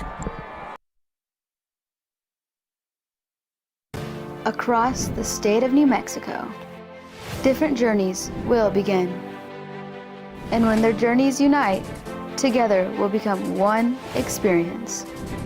Our campuses across New Mexico in Portales, Roswell, and Ruidoso come together to provide you the support as one family. We are one family that share one goal, one opportunity at a time. We are one Eastern. This touchdown summary presented by Robbie Burgess, Artesia Ford Sales. You'll score a winning deal when you go see Robbie here at Artesia Ford. Check out their mobile service as well. So the Carlsbad Cavemen scored on a 59-yard touchdown pass from Munoz to Jaden Harper. Kick was good. Cavemen now lead the Bulldogs 20-0 with 2:18 left in the first half, Joby. So they have mixed in the passing game a little bit, and that one got us, as you said, we were in tight man-to-man coverage, and Harper was able to get by the defender and get down the field. So good pass, good catch, and a long touchdown. All right, so they line it up near the left hash, do the Cavemen, coming out for the kick. They tried an onside a while ago, went out of bounds. Let's see what they do here as they get the go-ahead from the White Hat. And the kicker counting everybody and said, okay, we got him. So number 16 just stood over there, way across the field, hoping to maybe hide from the Bulldogs, but he's right on the sideline. 2:18 to go. Kicker getting ready, down to 5 seconds on the play clock, and the kick. He is going to do the little pooch kick over there, and it's, oh, boy, it got out of bounds, I think. Yeah, there's the flag. So they were trying to hide him over there and try to kick it over there, but let's see, kick it again or Bulldog offense coming out? I don't know.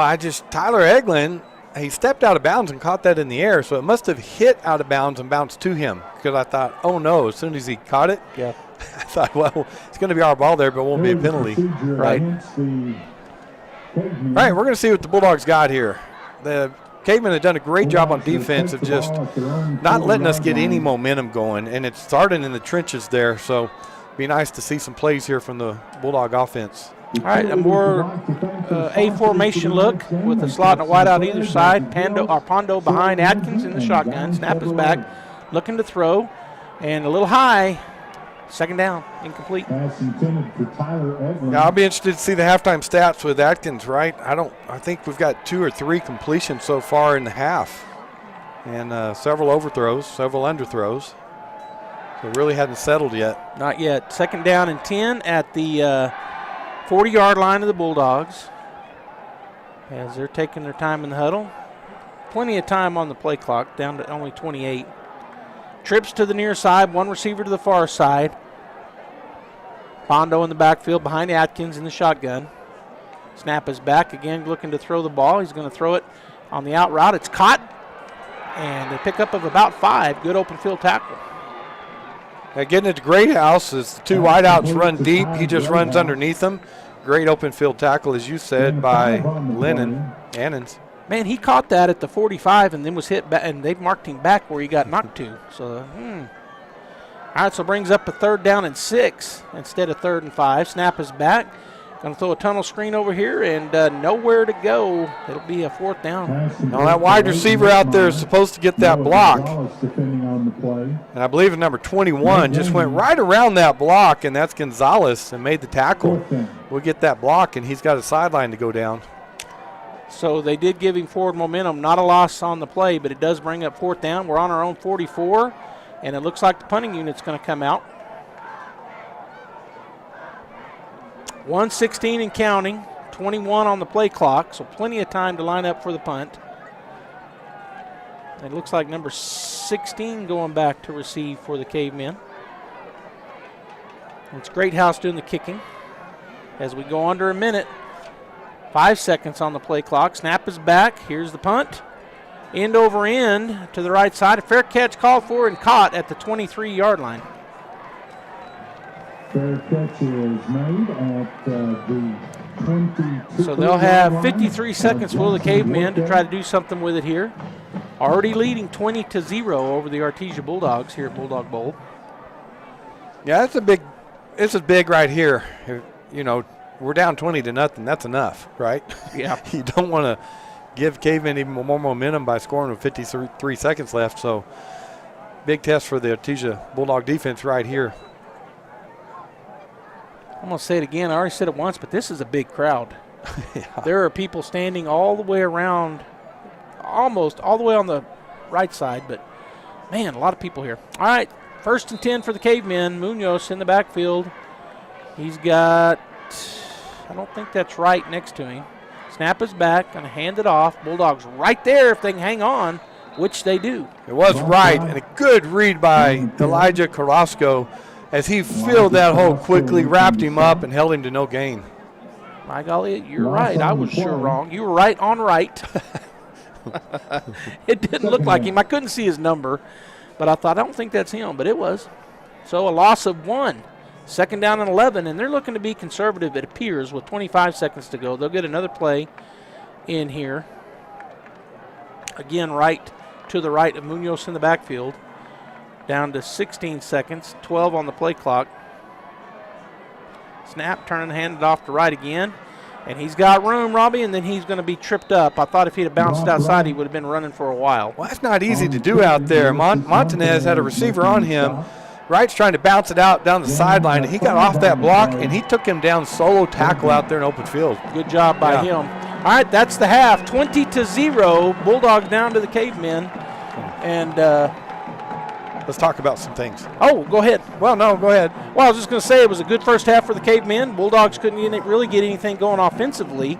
So 20-0 is our score as they put 15 on the clock. I think both bands are going to join here. I say that, but I don't see our – yeah, I do. There they are. Yeah. So what you know, people have been talking about the Bulldogs right now, right? And that is what do we look like this season? What are we expecting this season? Well, we look back. We had 21 seniors graduate last year, 21 starters graduate last year off that state championship team. A lot of them started as juniors. And so we're filling every starting position on the field for the Bulldogs is new, and it's different. They've played all their lives together, but it's different to step out here on Friday Night Lights and Bulldog football, something they've grown up to do, lived and dreamed about, and to step out here against a good Carlsbad team. They're athletic, they're big, they're strong, they're well coached, and so, you know, I've been telling people we'll see what the offense can do because, you know, it's different running JV and playing JV than stepping out on against the best of the other team has, and to see. And I think we're kind of filling that out right now with the offense. Defense, I think, has done fairly well. They've broken a couple times, but the defense I think's played well. If the offense is moving, it's a game 21-20 or so if the offense is scoring. Yeah, and in the keys of the game, you talked about Artesia getting off hot and offensively and just haven't been able to do that. On the flip side, Cavemen, you said the key to them is to see if they can hold on to that ball and score. They did a great job of it. Yeah, both of them did. I think Gene told us there's going to be 137 band members on the field, give or take, between the two bands tonight as they're going to perform together. But we'll see what the coaches do at halftime. You know, we got a great coaching staff. They're going to coach them up. They're going to, you know, see what they need to do. Sometimes they don't need to change a scheme. They just need to get the boys to play better. Yeah, I mean, one thing that Carlsbad did defensively, and you talked about it a lot, is they were kind of getting our offensive line on their heels. And then the linebackers filling in. They do have the D1 guy in McGibbons, I think is his name. I said that right, McKibben. And he was in on a lot of stuff in that first half, and he kind of leads that Carlsbad defense. And they played really well. Offensively, you know, we anticipated running the ball, holding on to it, taking the clock down, and they did that outstandingly, but they also mixed in some passes, and we saw that long pass for a touchdown. So I would say Carlsbad really, if the way they drew it up, that's what they wanted to do. Exactly. And I think McKibben, you know, a lot of teams, they're one of their best athletes plays middle linebacker, right? And we counter that with our short passing game. We throw it outside. It's kind of an extended running game, and we weren't able to do that. All right, I'm going to go ahead and turn it over here to the bands. Additional staff include Mrs. Bianca Madrid and Mrs. Emily Wolf. Drum majors for the Pride of Pecos Valley are Alex Galvez Anavia, Hema Molina, and Aymar Baeza. The Carlsbad High School Band is under the direction of Mr. Ken Young and Mr. Thomas O'Dean. Additional directors and staff include Robert Glendo, Greg Odom, Melanie McDowell, Alicia Young, Lawrence Royal, and Jocelyn Lopez. The Pride of the Pecos Valley and the Carlsbad Cavemen Band organizations would like to thank the administrations, directors, staff, students, families, and communities of both schools for their continued support. Both programs are grateful for the opportunity to come together and share the field tonight in a celebration of music, tradition, and the long-standing relationship between the Artesia and Carlsbad band programs. Both groups are coming together to perform High Hopes by Panic at the Disco. We hope all fans can enjoy their performance.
Hey, welcome once again to this year's Fan of the Week, the Tate Branch Fan of the Week. We are back at Tate Branch again this year for another round of Fans of the Week. We're going to be doing this for at least 13 weeks this year because we're going back to the state playoff and the championship. I'm almost positive we're going to be doing that.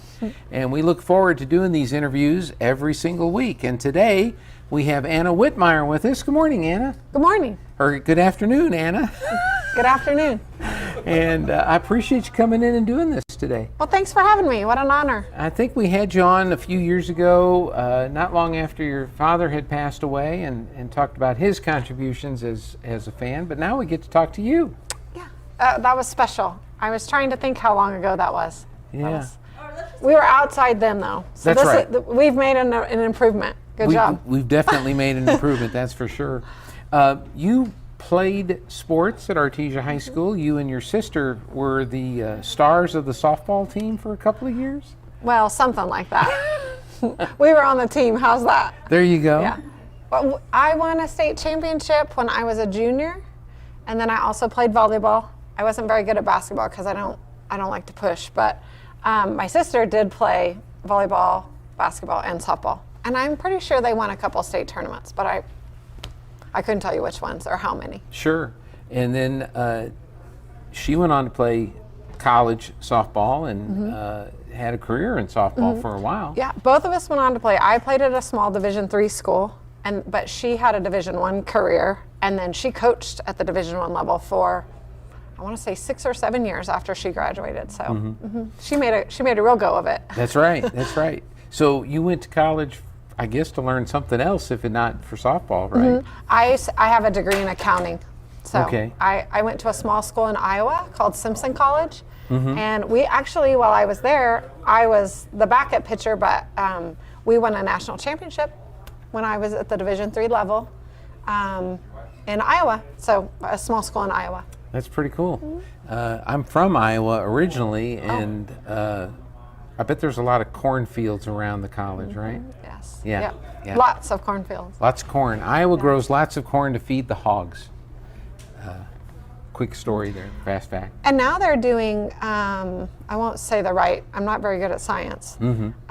Is it methane? What do they use the gas, the corn oil? Well, they're doing the ethanol. Ethanol. Yeah. I was like, one of those gases. Yeah. One of so those. if you're wondering why things with corn are so expensive, it's because they've diverted a whole bunch of the corn to ethanol. They were building those plants at the time when I was graduating. That's been 20 years ago. Yeah, no, they're still doing that. That was becoming a thing. Yeah, they're still doing that.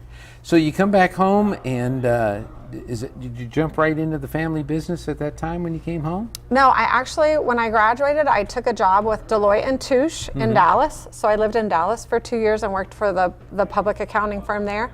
When I came home, my grandmother said she didn't want to hire me, that she thought I needed to see if I liked Artesia as an adult. And I thought that, looking back, that was really good advice. At the time, I was offended, but so I went to work for Yates Petroleum, and I worked there for 2 years before joining the family.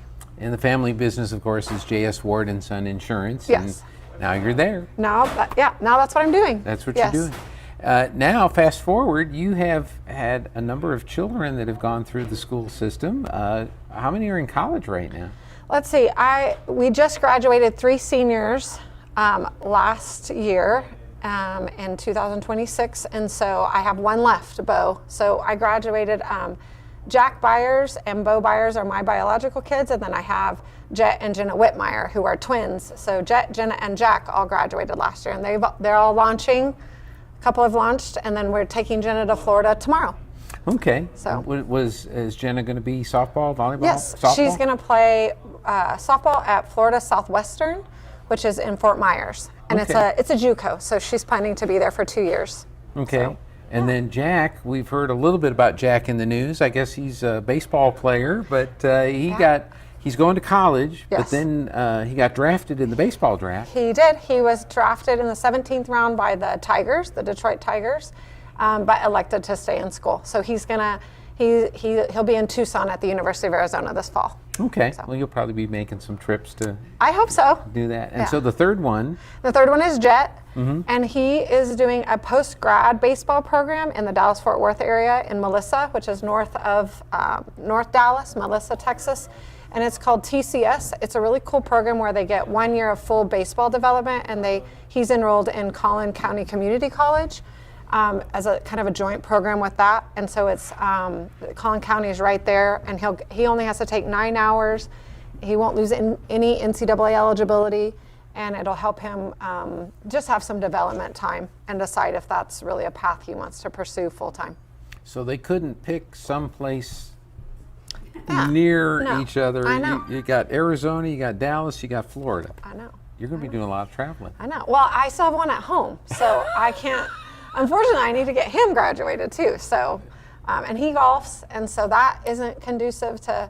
For some reason, the golf tournaments are in the middle of the week.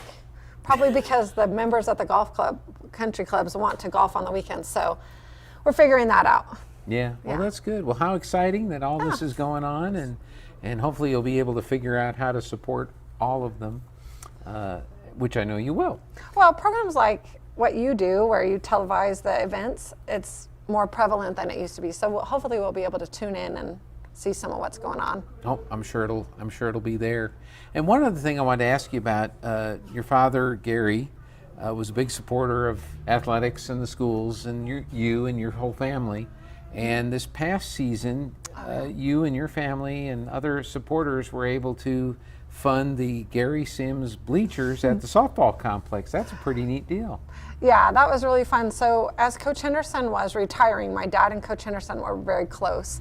They did a lot of traveling to football games when Coach Henderson was first here.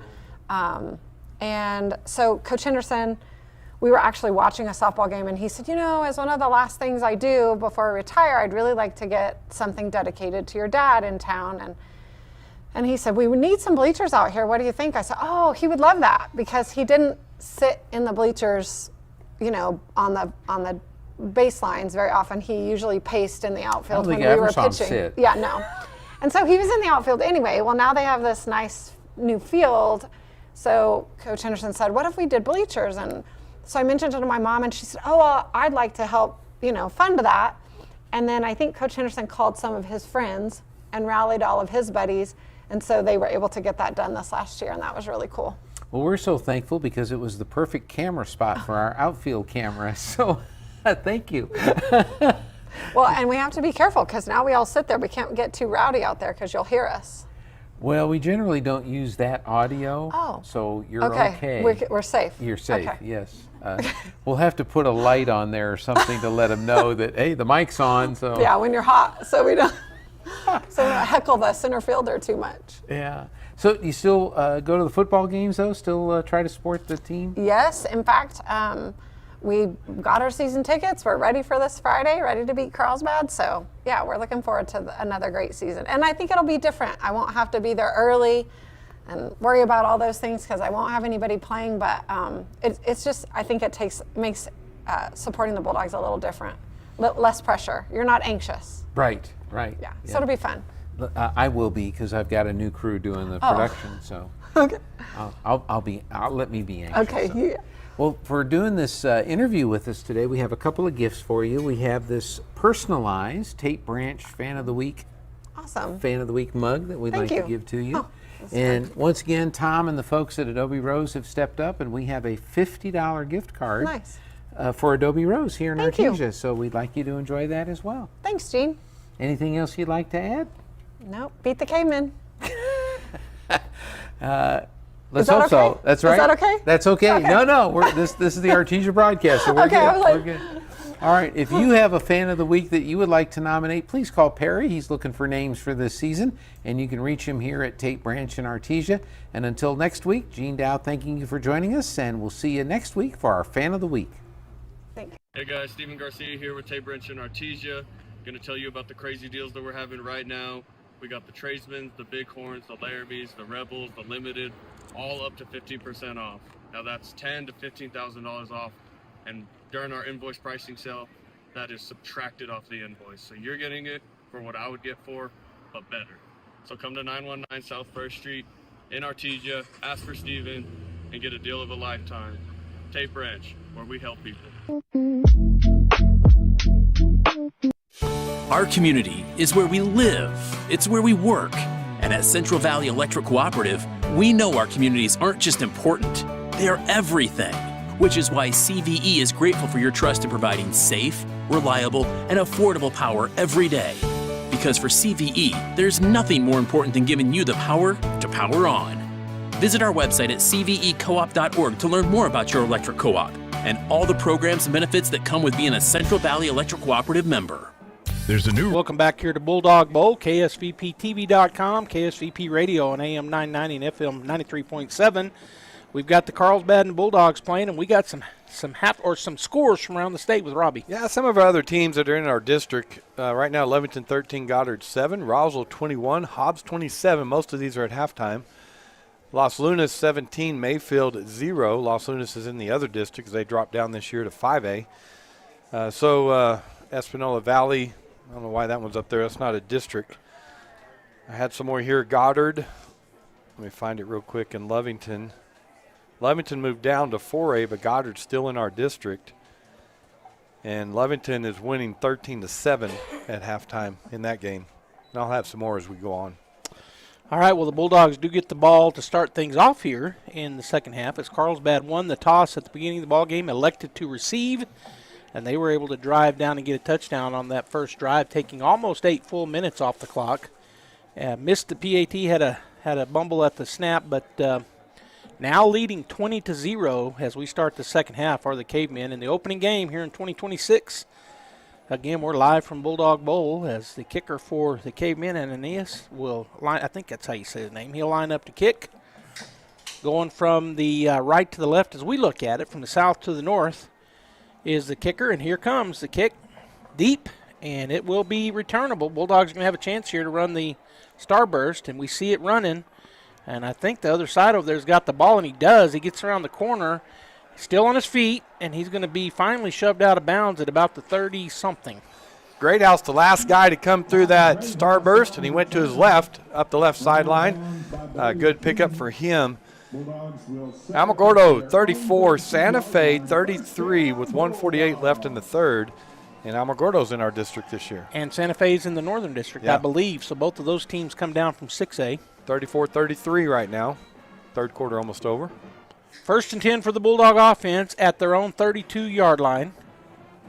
As they break the huddle, come out in the standard-looking A formation. Shotgun, and the running back Pondo behind Atkins. Snap is back, turn, hand it off, and he's going to be chased down from behind Robbie and lose a couple. Yeah, so we pulled lineman that time. Backside left guard and tackle, around to the right. Slow developing play, and Isaiah Gayton, number 13, came from the backside defensive end, just ran him down from behind, so great play by him. Loss of 2. It'll bring up 2nd down and 12 for the Bulldogs as time will continue to click. Again, A formation. Pondo behind Atkins in the backfield in the shotgun as the takes a look over the defense for the Cavemen. Looks like they got a cover 2 back there.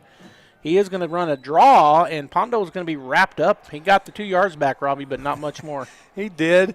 They had a stun on. Nose guard went to the left, left end went to the middle, and it was so slow developing, it put them in the exact position they needed to be for that draw play. Yeah, the loop-de-loop on the defensive line, and the draw, but as it's designed to do, is slow developing, as you said. Worked out good for Carlsbad. It did. He did get the 2 back. It's 3rd down and 10. Trips to the near side. Ball in the middle of the field. Atkins looks over the defense. Snap is back. 4-man rush. They did do a split there. He's hit when he threw, I think, and it falls incomplete. So it'll be 4th down for the Bulldogs. Well, he's waiting for the receiver to come open, and as soon as he stepped forward to throw that ball, number 33 hit him in the back, and that's Lynch, and disrupted that throw. So, again, Carlsbad's defense doing a great job. And I guess I misspoke, Robbie. I thought we got those 2 yards back, but we did not. It's 4th and 12. So sorry about that, fans. All right, so the Bulldog punting unit back on. Kai Greathouse to do the honors at the punt position. He's got number 16 waiting back there for the Cavemen. And that is Jackson Duarte. Ball on the left hash. Bulldogs were missing a player. They got 4 seconds here to get the snap back. The refs are the refs are still back here talking. They were on the 40-yard line. Yeah, I see that. Yeah, but they hadn't stopped the play. Interesting. The White Hat was watching the snap. Yeah, the Alamogordo coach Sanders is out there asking what's going on. And we're kind of asking the same question as Carlsbad's coach says it. And all right, so now we line back up, reset the play clock. Great House awaiting the snap. Good snap. They bring the house. They didn't get to him. He's going to send it. It's going to come over the top and caught at the 38-yard line for the Cavemen. The coverage team's doing a good job. Great House is getting a lot of height on the ball, and it's fairly deep. It's not a really deep punt, but it's high. And by the time he fair catches it, 3 Bulldogs are right there. So good job on the coverage team and the kicking by Great House.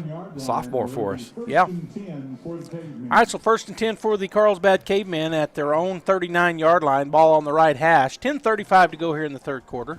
Carlsbad, I'm thinking they went into halftime and said, hey, let's do more of the same, both defensively and offensively. I'm sure that's what they talked about. And, of course, the Bulldogs probably trying to make some adjustments. Down 20-0. They end up losing 2 yards on their first possession and end up having to punt, do the Bulldogs. Munoz waits the snap, turns, hands it off. And just a bull rush forward. He's going to get 10, 12, still on his feet. I don't know. That's a pickup of 14. Yeah, and the Bulldogs look like they're coming in. The first guy is trying to stand him up, and the other guys come in and try to strip the ball, and, boy, he's just driving his feet. He took 8 Bulldogs were with him that time, just kept going down the field. Nobody would go low. They're all up high. Yeah, and Brock Wright, you said it earlier, Robbie. You hit that guy high, he's going to run through you. He is strong, listed as 6 foot, 195 pounds, a senior running back, and already committed to UNM to play D1 football. All right, so a little bit different look now as they've got running back behind a running back. And it's is that Brock again. And this time he's rounded up and maybe lost a yard. 27 and 49. That's Flores and Robles for the Bulldogs did a good job. They had some other help, but a Bulldog hit him. He kind of broke free of that. Another one hit him. He kind of shook him off, and then 3 more came in there. And that's what it takes against a running back like Brock, to do it. He's not going to go down on the first hit. Yeah, well, you said something just a second ago. We need to see. I would like to see him go hit those knees and wrap up. You can't run with your legs out from under you. All right, 2nd down and 11 now on the loss. They got trips to the near side. Running back is right to the left of Munoz, quarterback. Snap is back. 4-man rush. Going to throw it over the middle. It's caught. Ball's out.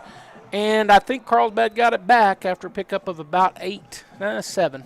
So a stop route from the inside slot. Ian Wilson turned around, caught the ball, made a football move, got hit by a Bulldog, and fumbled the ball, but a fortuitous bounce went right to Duarte.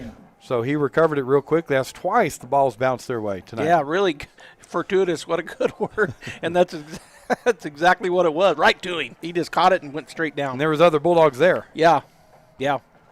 All right, so 3rd down and 5 now for the Cavemen at the Bulldog 41-yard line. Ball now on the near hash as Munoz talking to his running back in the backfield, Brock Wright. Snap back, going to turn, hand it off. Wright patiently waits for his lineman, and that's going to be a good job by the defense as they get him after a pickup of maybe a half yard. Well, that's a great job by the Bulldog defensive lineman, Ethan Valencia, because he came in behind. He was trying to slow play it, right what Brock was, and he came in behind, wrapped him up low, and took him down from behind. So good job. And he didn't get any forward momentum, so a gain of none. It's 4th down and 5 from the Bulldog 41-yard line. 20 seconds on the play clock as they're going to keep their offense in there. Play comes from the sideline. Number 6 brought it in to the quarterback, Munoz. Bulldog fans on their feet, looking for a big 4th down turnover here. Turnover on downs. Munoz in the shotgun right to his left. They're trying to draw the Bulldogs off sides, and they did not give, and now we're going to have a timeout taken by the Cavemen. So 7:30 to go here in the third quarter. 20-0 Cavemen. We'll be back after this timeout. Ladies, it's finally here. The Women's Game Day collection has officially hit the floor at Major Supply. And it's exactly what you've been waiting for. From cozy blankets and adorable cups to trendy tees, jerseys, jewelry, and all the accessories to complete your look. Major Supply has got your game day style covered. And of course, plenty of Bulldog orange. Get in the game with the all-new Women's Game Day collection at Major Supply, 1808 South 1st in Artesia. All right, welcome back here to Bulldog Bowl. 20-0 Cavemen. They've got a 4th down and 5 at the Artesia Bulldog 41-yard line. Their first possession here in the second half, Robbie. And Bulldogs looking to make a big stop here. They tried to draw us off sides, didn't get that. We'll see if they punt it, try to pin us, or if they're going to come out and try to get the first down. Well, great discipline, first ball game of the year, the defense not to jump off sides. And then second, I know it's early in the third quarter, 7:30 left. This is, I think, huge momentum shift right here. If we can hold them, on downs here, that'll be big for the Bulldogs. All right, they got trips to the right side. Oh, the snap is back. It's going to be a turnover for the Bulldog, and he falls on it. So big loss there. Munoz had stepped forward like he was going to change or call a play, and the center snapped it. Yeah, that's unfortunate for the Cavemen. Great for the Bulldogs, right? But that's the first game situation there. But you hate, as a coach, I'm just telling you, after a timeout. Yeah. Right? You call timeout, and then you do that. Very unfortunate. We got a Caveman down. That's Munoz, the quarterback. Okay. But great field position for that. Was about a 20-yard loss. Yeah. In exchange of yards there, as the Bulldogs are in, Caveman territory at the 43. So Bulldogs need, and I'm going to state an obvious statement here, we have got to take advantage of this and go down and score. Yeah, absolutely. 7:27 to go in the third quarter, down 20-0. And we lost 2 yards, and that was it on our first possession, having to punt. But now, as you pointed out, we need to get a touchdown. Trips to the near side, ball near the left side hash. Snap is back. Atkins is going to turn, fake it, throw a tunnel screen over here. Bulldogs unable to make a block, and he loses 3 yards. They're man-to-man out here on our trips, which we usually, we're salivating over that. And we ran that screen, the comeback screen. It took so long to develop. We got on the block, but they got off the block. It's hard to hold a block that long for the receivers. And the linemen were trying to get out there, too, in his wide side of the field, and took a while to get out there. So Caveman down. It looks like a cramp. And I think that's maybe what happened to their quarterback, Munoz, when he sprinted back there and it just fell on the ball, but got a cramp on the field. We're going to go ahead and keep it right here, Robbie. I think the Bulldogs, they lose 3 on that first down play, but they've got to start moving down the field. Yeah, again, it's slow developing, right? It's not as crisp and sharp as we like to see the Bulldog offense. Again, we talked about this. First game of the year, first starting varsity game for most of these players for the Bulldogs. And so first half jitters are out, starting the season's out, playing against somebody else, that's kind of out of the way now. So settling down the second half, we're going to need to see that. We did talk about the conditioning, as that was an obvious cramp, and that's number 5, I believe, Valencia, for the Caveman. He is limping off, it looked like, from a cramp. So, conditioning may come into play here in the second half. All right, so the white hat went into our huddle, but now he's out of it. He was in there talking to the offensive line, the running back, and the quarterback for the Bulldogs. And now he's kind of bringing them back to him. I don't know what he was telling them. Maybe, I don't know. It doesn't matter. Second down and 13 at the Cavemen 46-yard line. Atkins takes a look over. We got a slot and a wide out on either side. Hondo in the backfield. It's going to be a straight. Well, he was going to throw it, and he gets through traffic, and then he slides down. Ooh, looked like he had a little more room to run, but he does pick up some yards. Atkins does. Well, they keep running stunts. The defensive line does, and it's getting our defensive ends right now. They're getting around him, getting pressure. He's having to move up in the middle because the outside's collapsing on him with those loop stunts. So he picked up 5 yards. It'll be 3rd down and 7 from the 40-yard line. Trips to the far side. One receiver to the near side. Atkins looks over the defense. Looks like they're just going to rush 4 this time. They do. He's going to turn, look downfield, throws it deep. He had a man for a minute, and it just was it was kind of, and a late penalty comes in, 2 flags. So they're going to call that pass interference, I guess. I'm getting a number here on our wide receiver, 26. Tyler Eglin running down that left sideline. He had to stop and wait on the ball. And number 3 came over to defend, and that's Anina. And as the ball was getting there, he kind of face guarded him right in front of him. I don't know that he touched him, but he never got his head around, never did anything, just kind of stood there, hit him in the back, so they threw the flag. And it was real late, so I didn't think they was going to throw one, but they did. Yeah. So a 15-yard penalty gives the Bulldogs a first down at the 25-yard line for the Carlsbad Cavemen. A formation look, slotting a wide out either side, ball in the middle of the field. Pondo behind the Atkins in the shotgun snap. He's going to run a speed option, pitched out to Pondo. He's going to get to the corner, to the 20, to the 15, down inside the 15. Looks like he got down to about the 12-yard line. So it did a great job. I mean, play before that, offensive line did a great job blocking up, picking up the stunts, the defensive line. This time, did a great job getting it outside, and we got to see Pondo's speed that time. He actually got some field in front of him, and you can see what we're looking forward to this year. Yeah, he burst, didn't he? Yep. All right, Coach Maupin asking something of the white hat. Not sure what, but 5:52 and counting as the Bulldogs have it on the right hash. They're going to go quads, Robbie, on the left side. Empty backfield, one receiver to the near side.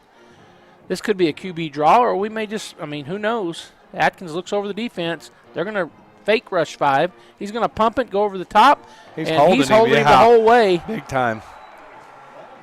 Yeah, he had both hands full of jersey. And that's the Leighton Whitmire over here on the right side running the streak. And number 31 for the Cavemen, Bailey King. Well, he was beat, so he you know, if you're beat, you coach him, take the penalty, don't give up the touchdown, and he definitely held him. Well, we had quads over on the left side, which was the wide side, and come to the short side, he was in man coverage, and he just grabbed on, as you already said. Yeah. All right, so that should be half the distance to the goal. It'll be automatic first down. So we're down on the 6-yard line now as the Bulldogs come out in trips to the left, one receiver to the near side. Pondo in there behind Atkins in the shotgun. Snap is back, going to turn, hand it off. Pondo breaks a tackle, and he's going to get in and score a great run. That was all effort on Pondo's part. You're exactly right. There were two Cavemen that broke free, and they both got their hands on him, and he just ran right through the arm tackles and then carried it into the end zone. That was just all Pondo. So we do have a Caveman down. He's got a cramp. He gets up on his own accord, but he's limping. And I saw him hold his leg up like he had a cramp, you know. But, yeah, touchdown Bulldogs. It's now 20-6 as the Bulldogs going to go into a swinging gate here. And let's see if they didn't call a timeout for number 13, so he hustles off the field. A coach had come all the way out there with him. Swinging gate. And they're going to roll out of it. Extra point coming up. 5:28 to go here, and that's the penalty flag down. They're going to call off sides on Carlsbad. So, do we get to go for 2 here, or you get half the distance here? I think you do. Let's see what Coach says. Yeah, he's bringing Atkins back in, it looks like. Yeah, I think so. So we'll be at the 1.5 yards, and you got Pondo running like he just did. Maybe you just run it again and let him get in there. Yeah, let's see if all the offense is paying attention and gets in there. It looks like they did. I saw Pondo coming from way down here, so he saw it to get in there. All right, so the offense will line up at the 1.5 yard line. Well, we're missing a slot. And we are missing somebody, and there he comes. Late to the party, but plenty of time. 13 seconds on the play clock. Atkins takes a snap, looking to throw the ball. They bring the house. It's caught, and he will not get in. Good job there. Is that McKibben's, or is that somebody else? Yeah, no, that's McKibben. And he did it. We had 3 linemen out there. We caught that ball. He split them and made the open field tackle, and then he's limping a little bit, probably from a cramp, but great play by him.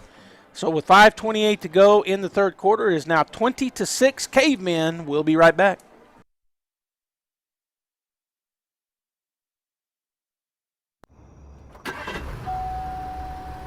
Of all the bright lights, this little guy can mean lights out. At Big O, we turn big problems into no problem at all. During our High Temps Low Prices sales event, get $80 to $120 in instant savings on 4 select in-stock tires. And use your Big O credit card to get $100 in rebate savings along with 0 interest if paid in full in 12 or 6 months. Big O Tires, the team you trust. This touchdown summary presented by Robbie Burgess at Artesia Ford Sales. You'll score a winning deal when you visit with Robbie. Please ask about their mobile service program. Pondo runs it in from 6 yards out for the Bulldog touchdown. The score now is 20-6. Cavemen lead. 5:28 left in the third quarter, and a lot of game left, Joby. A lot of game left. 2-point conversion did not make, so as Robbie said, 20-6. Here's the kick. Going to be a little pooch fly. Boy, go get it, Bulldogs. Get on it, and we get it. Good job by the Artesia Bulldogs kicking game. Well, they turned their backs, and it was a great kick by Caden Chavarria first to start with. It went over the front line and in front of the second line for the kick team for the Carlsbad and hit the turf, bounced backwards, and Leighton Whitmire is right there and gets the ball. So just what we needed to do, Robbie, come out here and get a touchdown. As you said, we need to do that. They did it. And now get the onside kick and get the ball back. Great field position. We're going to start off at their 45-yard line. Ball on the near hash as Atkins gets the marching orders from Coach Moppin. He's now in the huddle. 21 seconds, so plenty of time on the play clock as it's counting down.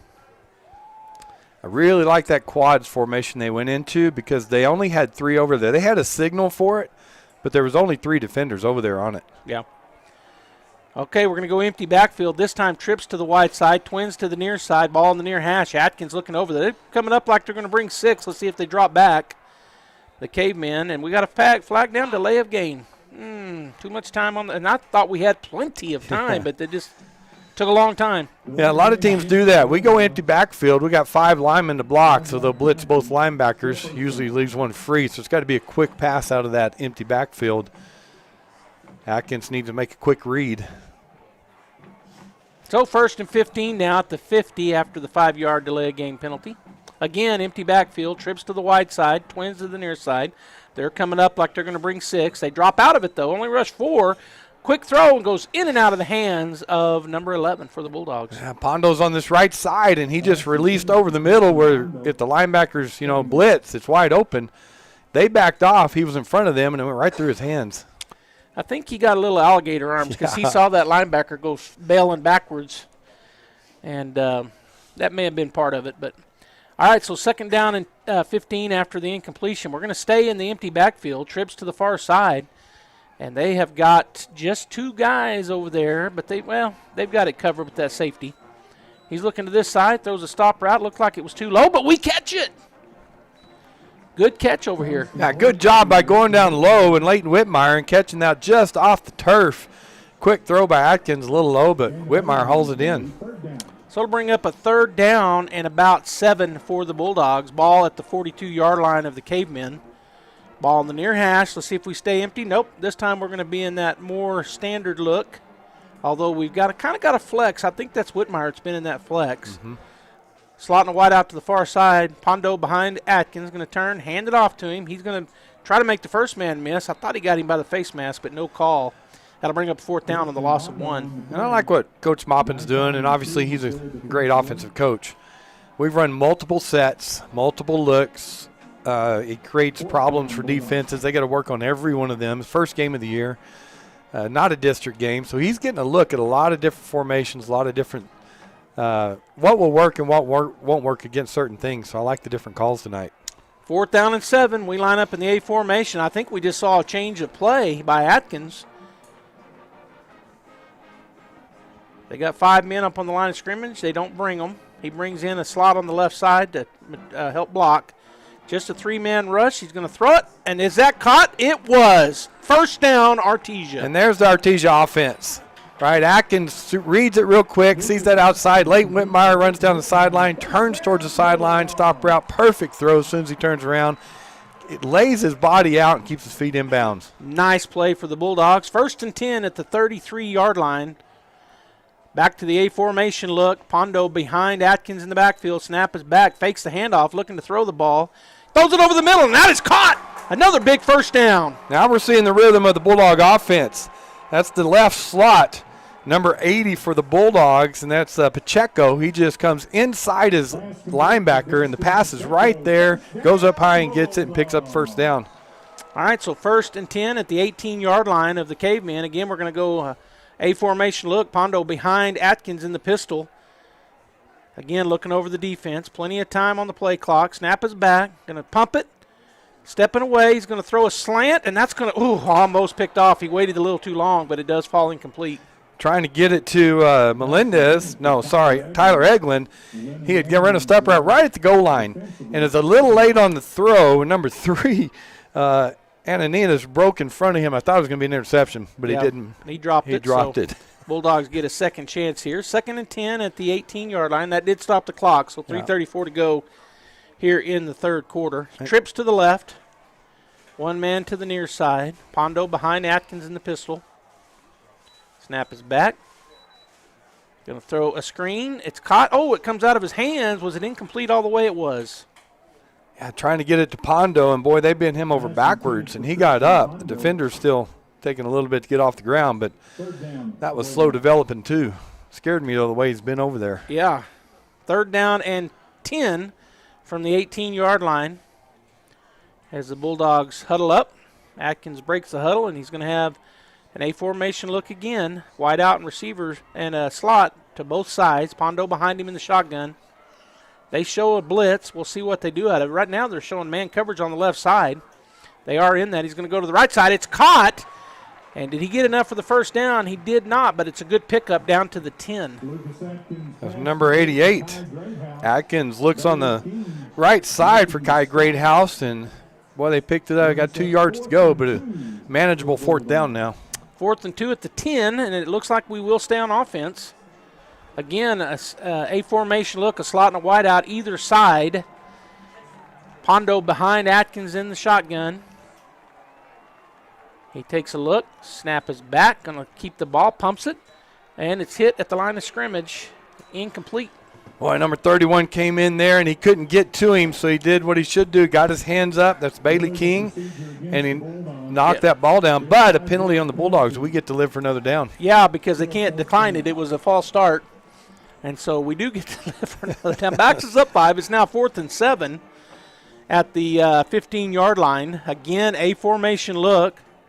Atkins walks up in that shotgun. Pondo behind him in the pistol. They're in a man-to-man coverage right here. Let's see if they bring a bunch. They do bring a bunch. Atkins going to try to roll. Nope, he's not going to get away.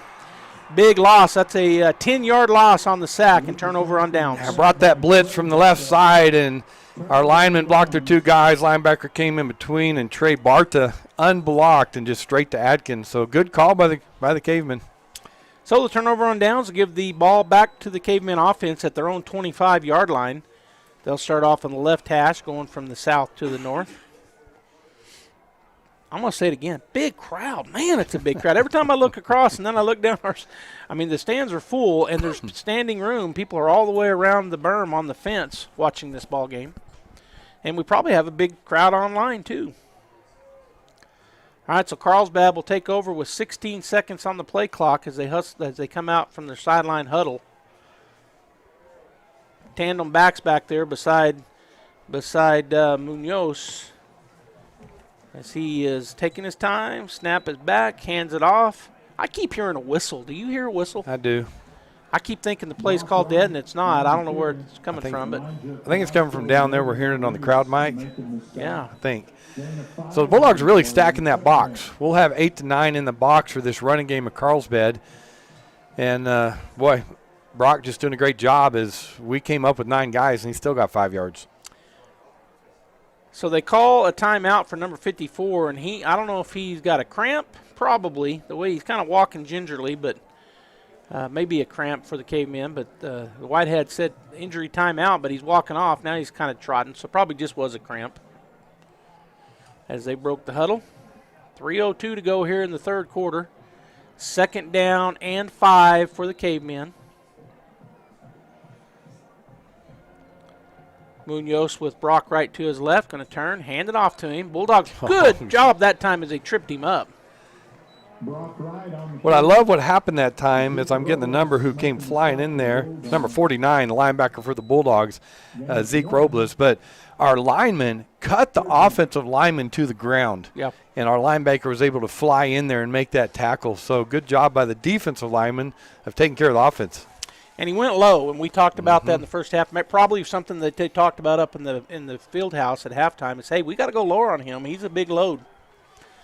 All right, so 3rd down and 4. Big play for the defense. See if they can hold him here They got a wide out and a slot on the right side, which is the wide side of the field. Bulldogs showing a blitz. They're going to hand it off, but there was a penalty. Nope, a timeout taken by Carlsbad. So with 2:12 to go in the third quarter, the score 20 for Cavemen, 6 for the Bulldogs. We will take a timeout with them.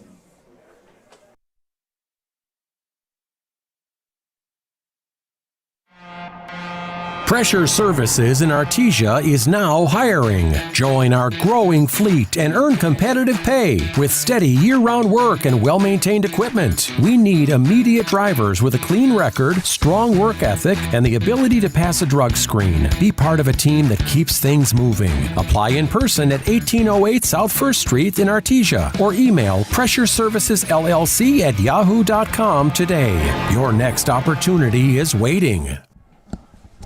Welcome back here to Bulldog Bowl. Thanks for tuning in. KSVPTV.com, KSVP Radio, AM 990 and FM 937. 20-6 coming out of this timeout. Carlsbad with the lead. 2:12 to go in the third quarter. And we got an update on some scores? Well, I got 11-19, Goddard 7 right now, but I'm looking and they just added another page. Let me scroll through it real quick and see if I got any. Alamogordo 41, Santa Fe 33 final, so Alamogordo wins. Roswell 28, Hobbs 27, 9:16 left in the third quarter. So got a great game. And I believe that one's at Roswell, so great game going on in Roswell. All right, 3rd down and 4 for the Cavemen. Snap is back. It's going to be Munoz looking to run, and a great job. They lost it down. They should punt out of this.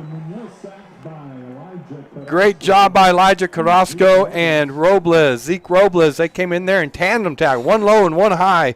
He wasn't going anywhere that time. So a loss of 2 on the play, and it brings up a 4th down and 6 for the Cavemen. Punting team coming on. First time, isn't it? I think so. Yeah. I don't think we've seen a punt yet from Carlsbad, and it might give the Bulldogs an opportunity to run a little razzle-dazzle. We'll see if we put 2 back or just 1. Right now, just 1 going back.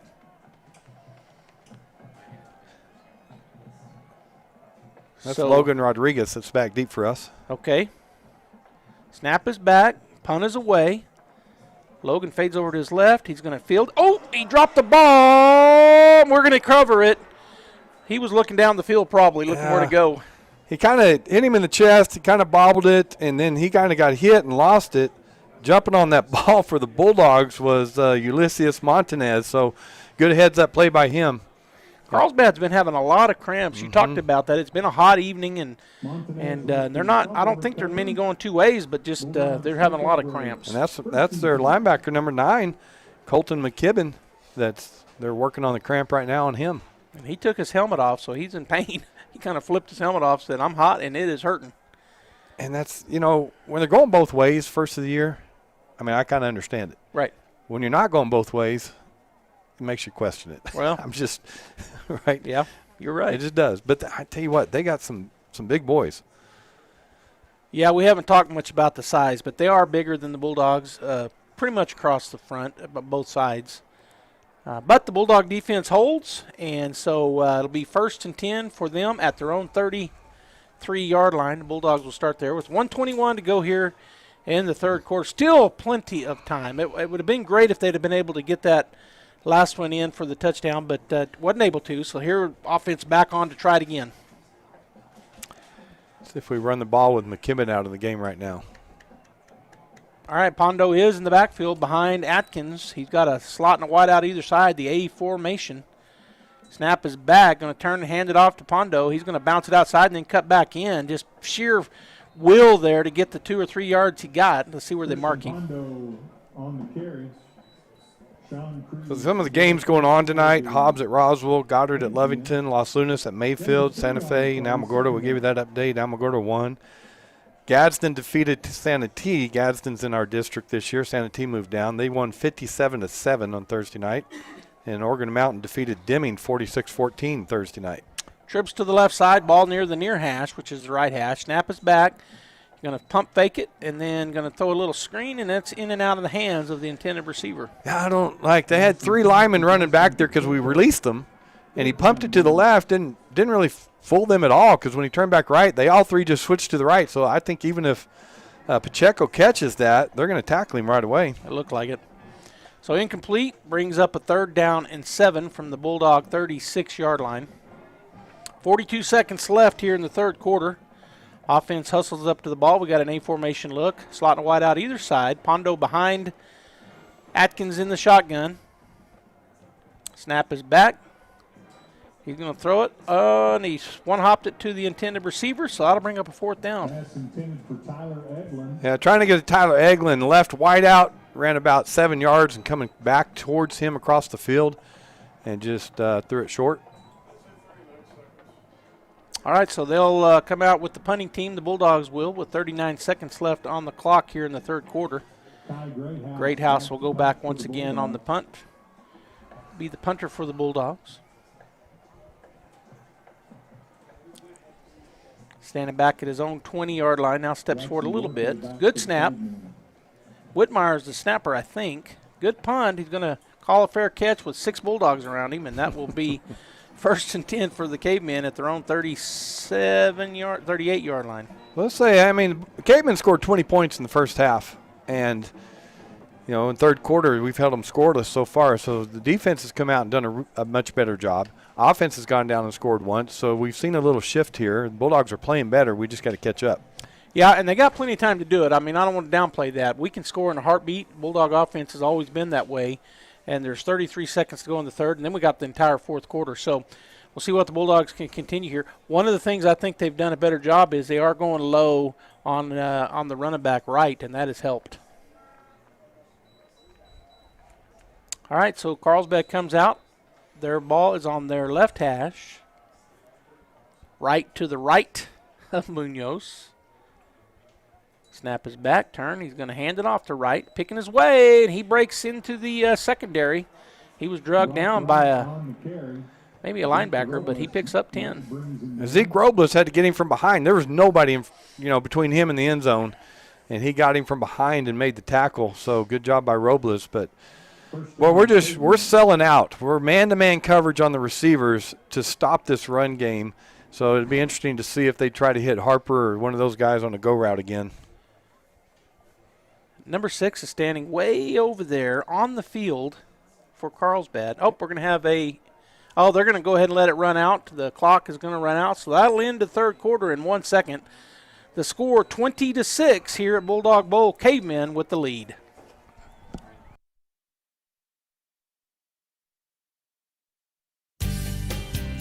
Incredible in Artesia is open for business, ready to give you the hometown quality and customer service you know and love. Georgia and her team specialize in in-house design for quality custom business cards at a competitive price. From scanning to desktop publishing, if you need it, they can do it. On Main Street across from the Derek Floor statue in downtown Artesia. For all your printing needs, think Incredible.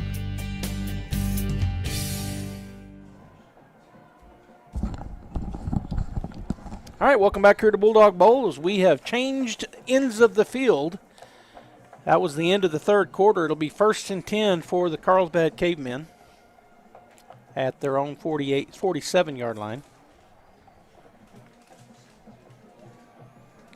As the Bulldog defense was a little bit slow getting out there, but the White Hat hadn't given the go-ahead yet. Carlsbad was ready to go.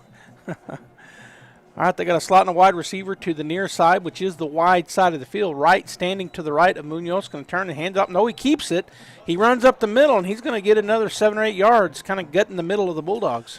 Yeah, it's kind of an offset, right? They pull the backside lineman, come across, fake it to Brock, right? And we kind of get sucked into that, and then he keeps it and goes right up the middle because our linebackers are flowing with the running back. So 8-yard pickup for Munoz. It's second down and 2 at the Bulldog 45-yard line. They're going to have overload over on that left side. They got 3 guys over there. 1 receiver to the near side, right to the left of Munoz in the shotgun. Snap is back. It's going to be a quarterback run the entire way. He gets around the corner, has the first down, and a little bit more. Marlon Munoz on the carry. Yvonne Chavez making the stop for the Bulldogs. Chavez making the stop for the Bulldogs, but that's just, again, as you said, overload and quarterback take it. The running back lead blocker around the corner, and just a good play. So first and 10 at the Bulldog 40-yard line as they huddle up. 25 seconds on the play clock, so plenty of time to let run out here, which we'll see if Munoz done that. He did a really good job in the first half, Robbie. He'd let that clock get down to 5. I don't know if he'll do it this time because there's so much time. But he's definitely letting it run. It's down to 12. Snap is back, turn and hand it off. I'm telling you, I'm hearing a whistle. Good job coming up and making a tackle low by the Bulldogs. Logan Rodriguez come flying up, and they're going to call him as he did. Taunt. Yeah, he taunted him after he made that great tackle, and you appreciate the hustle and the effort, but you just can't do that. That's a momentum killer for your defense. But you come out and make a great play. You know, just celebrate with your teammates. Don't taunt the other player. If that's the call, and I would think it is, although, well. Oh, hang on. Oh, we're wrong. Yeah, we're wrong. I mean, we both saw him do it. he did, but that's not what they called. No. Yeah. So what is the call? So I'll apologize to Logan. Sorry, buddy. They didn't Yeah. call you for that. But be careful. Yeah. So what was the call? They haven't told us yet. There it Okay, is. here it comes. Unsportsmanlike on Carlsbad. You know what? He may have said something when he got up, and the ref heard it, so they got it on the second guy. Yeah. So 15-yard mark-off. It'll be first down and 25. Let's go back to it. Great play. Brock's trying to bounce that outside, and he's got some decent speed. And, boy, he came up, got him low, and made a great tackle. There was no doubt, right? Yeah. I mean, he didn't even have anywhere to go. Great tackle by Rodriguez. Yeah, it was. And there it was, that low wrap-up, and took him to the ground. All right, second down and 25 after the 15-yard penalty. And they lost the down because, well, he's going to roll out, and he's got a man, but he throws it over his left shoulder instead of right. Boy, he would have, if he could have made that pass, Robbie, it would have been a long run for the Cavemen, but it falls incomplete. Jackson Duarte on the kind of a skinny flag route out there, but trying to get him open and in coverage for the Bulldogs, number 19 for the Bulldogs, Colt Mojeko, and he had about 3 steps on Colt, like you said. If it had been perfect, it would have been tough for Colt to catch him. Well, the receiver was looking back inside, and the ball went over his outside shoulder. He tried to spin but couldn't get to it. So it falls incomplete. So it's now third and a mile to go. Third down and 28, according to the scoreboard. I said 30-25, but that was a tackle for loss a while ago. So, and it was a penalty after the play. So it's third down and 28. Snap is back. He fakes the handoff, run a little bubble screen, and number 6 will get a chunk of those yards back, but not enough. Boy, they had that set up perfectly as they took out our corner with their 3 linemen, but they left 2 linebackers unblocked, Beza and Rodriguez, as they made the tackle. It's a good thing it was a long third down because that was a pretty good pickup.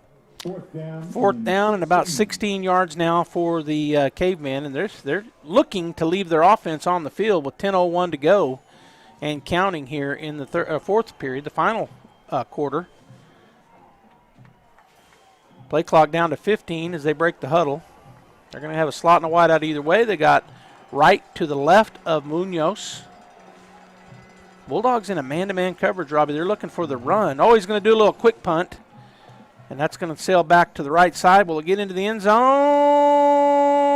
Great punt. That ball's at the 1-yard line. That was a great decision. Quick kick. Nobody back to receive it. And then, boy, it kept bouncing and went out at that 1-yard line. So, boy, Bulldogs in a hole right now. Well, they got 99 yards for a touchdown. That's what they can get. It's an opportunity for a long drive. 9:34 to go here in the fourth period, quarter. I almost said period twice. That's basketball. We're in football season. Come on. Man. All right, so first down and 10 at our own 1-yard line for the Artesia Bulldog offense. The defense rose up, was able to keep them from getting down the field. Of course, they had that long penalty that helped them out, but Bulldogs are going to break the huddle, A formation. In the shotgun is Atkins. Snap is back. Going to throw the short route over here, get out of that end zone, and we do. Oh, and he got pounded, but he just spins and goes to the ground. Good pickup there of about 7 or 8. Yeah, that's the danger running back inside, right? His block set him up like that, and that's Eglin that caught that. And the lane was inside, so he comes inside, and McGibbon comes from the inside out. And, boy, he laid that lick on him as he's back in the game from the cramp. We got number 31 going out right now with another cramp, Bailey King. I think that's twice for him. Yeah, he laid there long enough that the White Hat said, we're going to stop the game, and then he didn't want to go out. But he told him, you got to go. All right, a pickup of 8. It's second down and 2 at the Bulldog 9-yard line. And the Bulldogs will probably pick up the pace some here, down by 2 touchdowns. Trips to the wide side, which is the right side. Ball on the left hash. Atkins takes the snap. He pumps it. He's looking backside. He's got a man. If he can get over the top, it's going to be picked off by number 5. Well, we had deep, and that's 26 for the Bulldogs that was running deep down there, Tyler Eglin. But that was number 6 that came over there, right? I think it was number 5, actually. Oh, it was number 5. You're right. Made a great play from his safety position. Timed it perfectly. Just jumped right in front of Eglin. Went high in the air. Valencia did and caught that ball. They were playing 2 deep safeties, and he didn't bite on that pump fake over to the right side.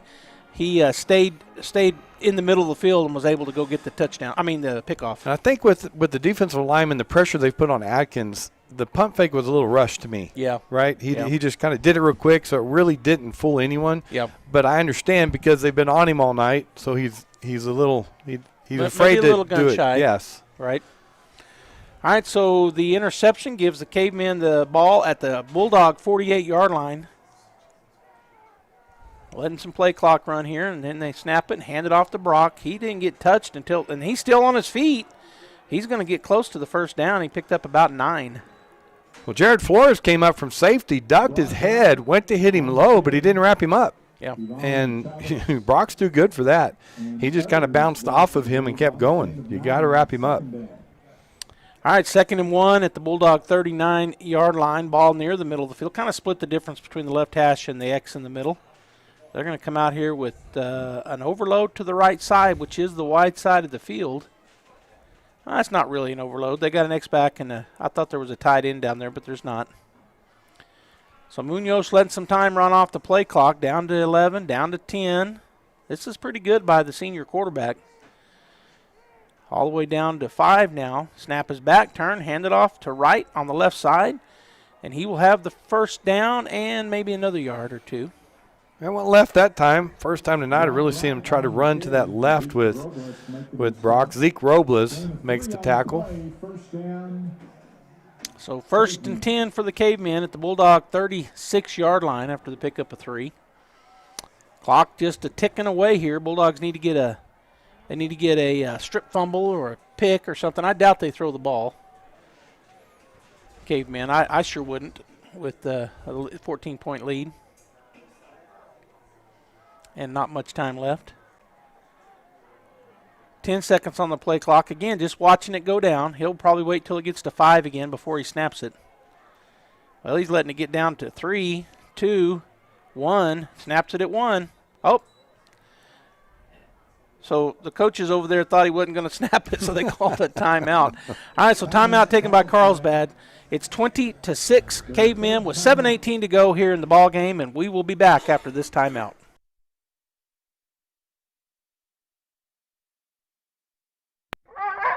Sometimes that dog barking is an Artesia Bulldog preparing for victory. Most of the time, however, it's probably just the family pet asking for attention. Artesia Animal Clinic provides a full range of services for just about any size pet or animal. Our new clinic has been expanded to provide better quality of care, including an in-house laboratory, radiology, surgery, herd health, and more.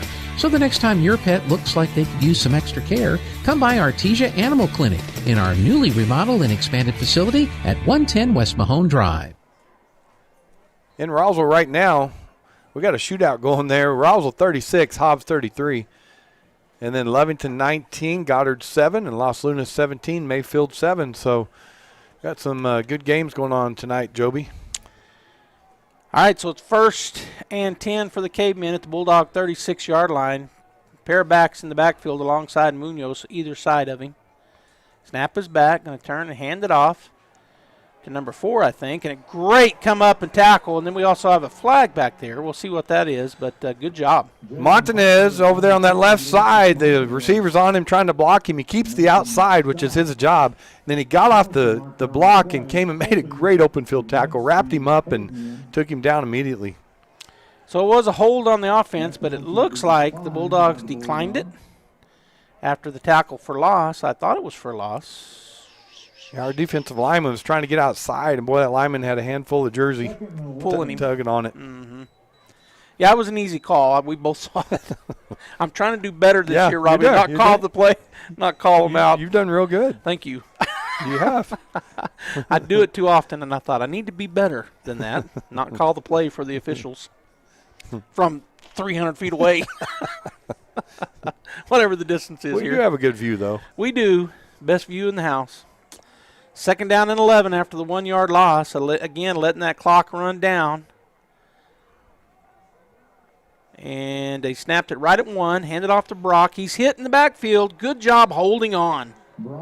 We're blitzing everybody right now because we know they're going to run. Yeah. So we're blitzing everybody, and coming up that time hard was Elijah Carrasco, and hit him, wrapped him up, and then 5 other Bulldogs came in to help take him down.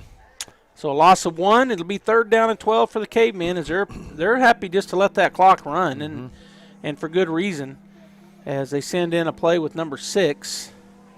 There's 22 seconds now on the play clock, and he's let it run down to 1 twice in a row, which, again, good clock management by the quarterback, Munoz.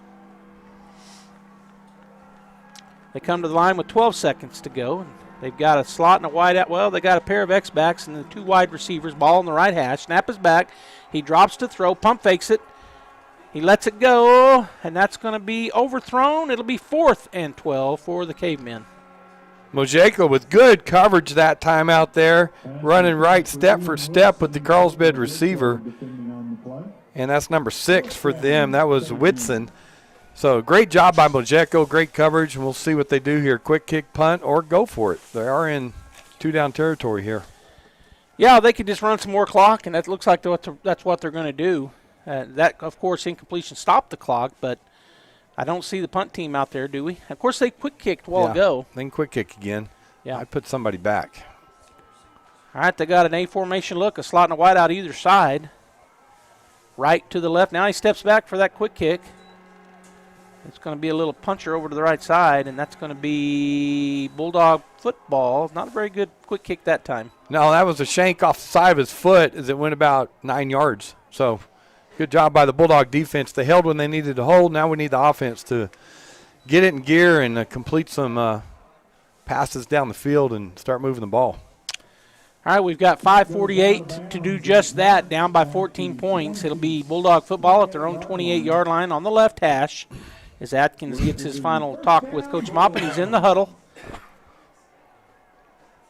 And the Bulldogs will break the huddle with slot and a wide out either side.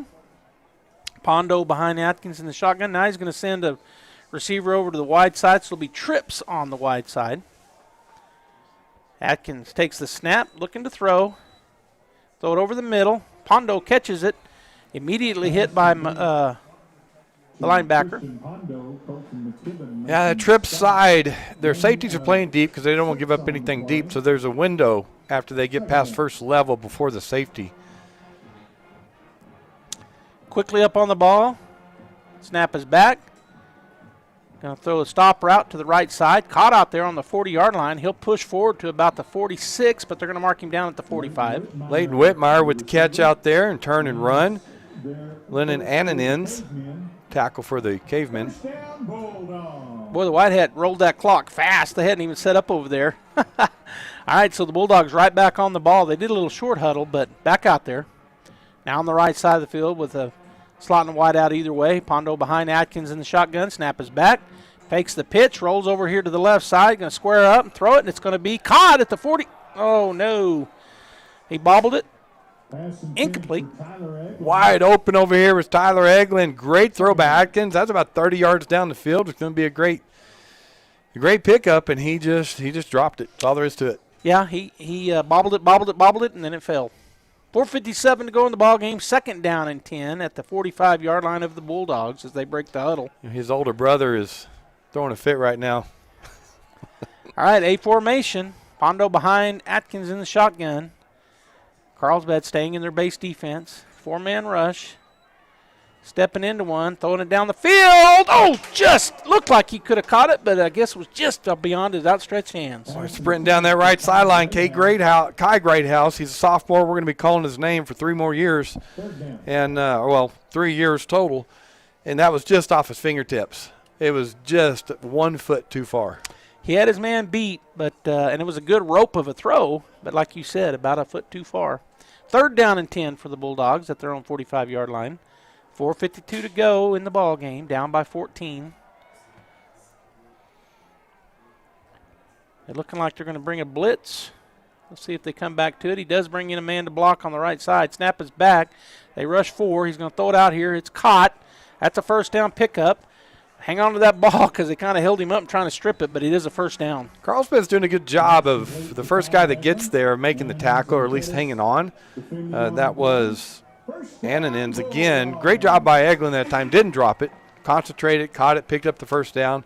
But, boy, there's not much yards after catch tonight for the Bulldogs. Bulldogs have an offensive lineman hurt or cramped up, so they send in one real quick. Boy, we need to get on the ball, which they are now going up there and getting on it. Left hash, 4:27 and counting, A formation.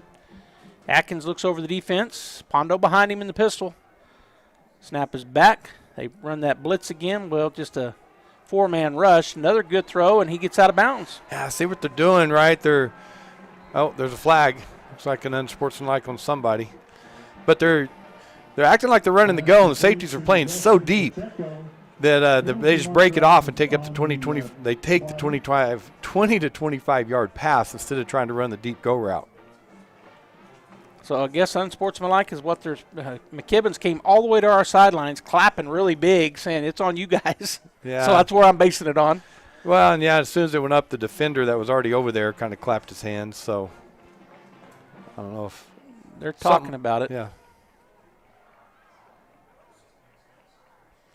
And the Bulldogs are backed off like they think it's going to be on them. So they are going to go back to the line of scrimmage. See what the Whitehead says. Personal foul. Where was the personal foul? Oh. First game for the refs, too. I get well. Foul against the Bulldogs. Okay. So they march them back. It'll be replay the down because it was a personal foul, not an unsportsmanlike. And he had picked up a first down, so we're 1st and 10 at the 41-yard line. Coach for Carlsbad all the way on the field arguing it, but still on the field. Now he's off. All right, so 1st and 10 for the Bulldogs at the 41-yard line of the Cavemen. 4:15 to go in the ball game. A formation. Oh no, that was a false start. I thought. Well, I keep hearing a whistle or something in my ear. Yeah. But the snap wasn't good. I think we have a new center. Our center was the one that came out a while ago, Robbie. So 72 is in. 2nd down. 2nd down and 15 on the loss. Atkins drops back. He's going to step up, run with the ball, and then he slides down at the 40. So get about a, well, they're going to mark him at the 39. So he got those yards back. 3rd and 10.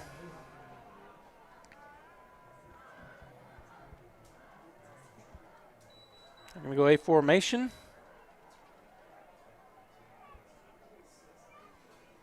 As Atkins looks over the defense, clock is running, 3:23 and counting. Steps into one, throws it across. Oh, and it goes through the hands and out of the hands of the intended receiver. Whitmire over there. Yeah, he just ran a little 8 to 10-yard stop route. Good throw by Atkins and just dropped the ball. You got to help your quarterback out here. That's 2 drops. So 4th down and 11 at the 38-yard line at the 42-yard line of the Cavemen. Bulldogs offense, of course, will stay on the field. 3:19 to go in the ball game. Looking to get a big first down here. Got to get 11 to do that. And taking their time to get the ball back are the officials. So he'll walk it back and put it down. 38-yard line. 4th and 11. Atkins looking over the defense. They got 2 safeties back.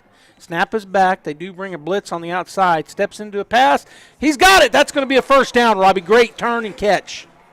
That's Destin Pacheco on that left side. I think there's a flag. There is a penalty flag down here back by the line of scrimmage. But Destin Pacheco, boy, backside shoulder right on the left side. He's going down the left sideline.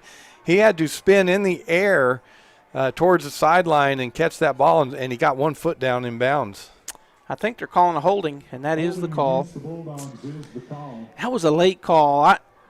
I saw it, but they didn't throw the penalty, so I thought, well, we got away with one, but darn it. So that'll back us up. It'll be 4th and a bunch.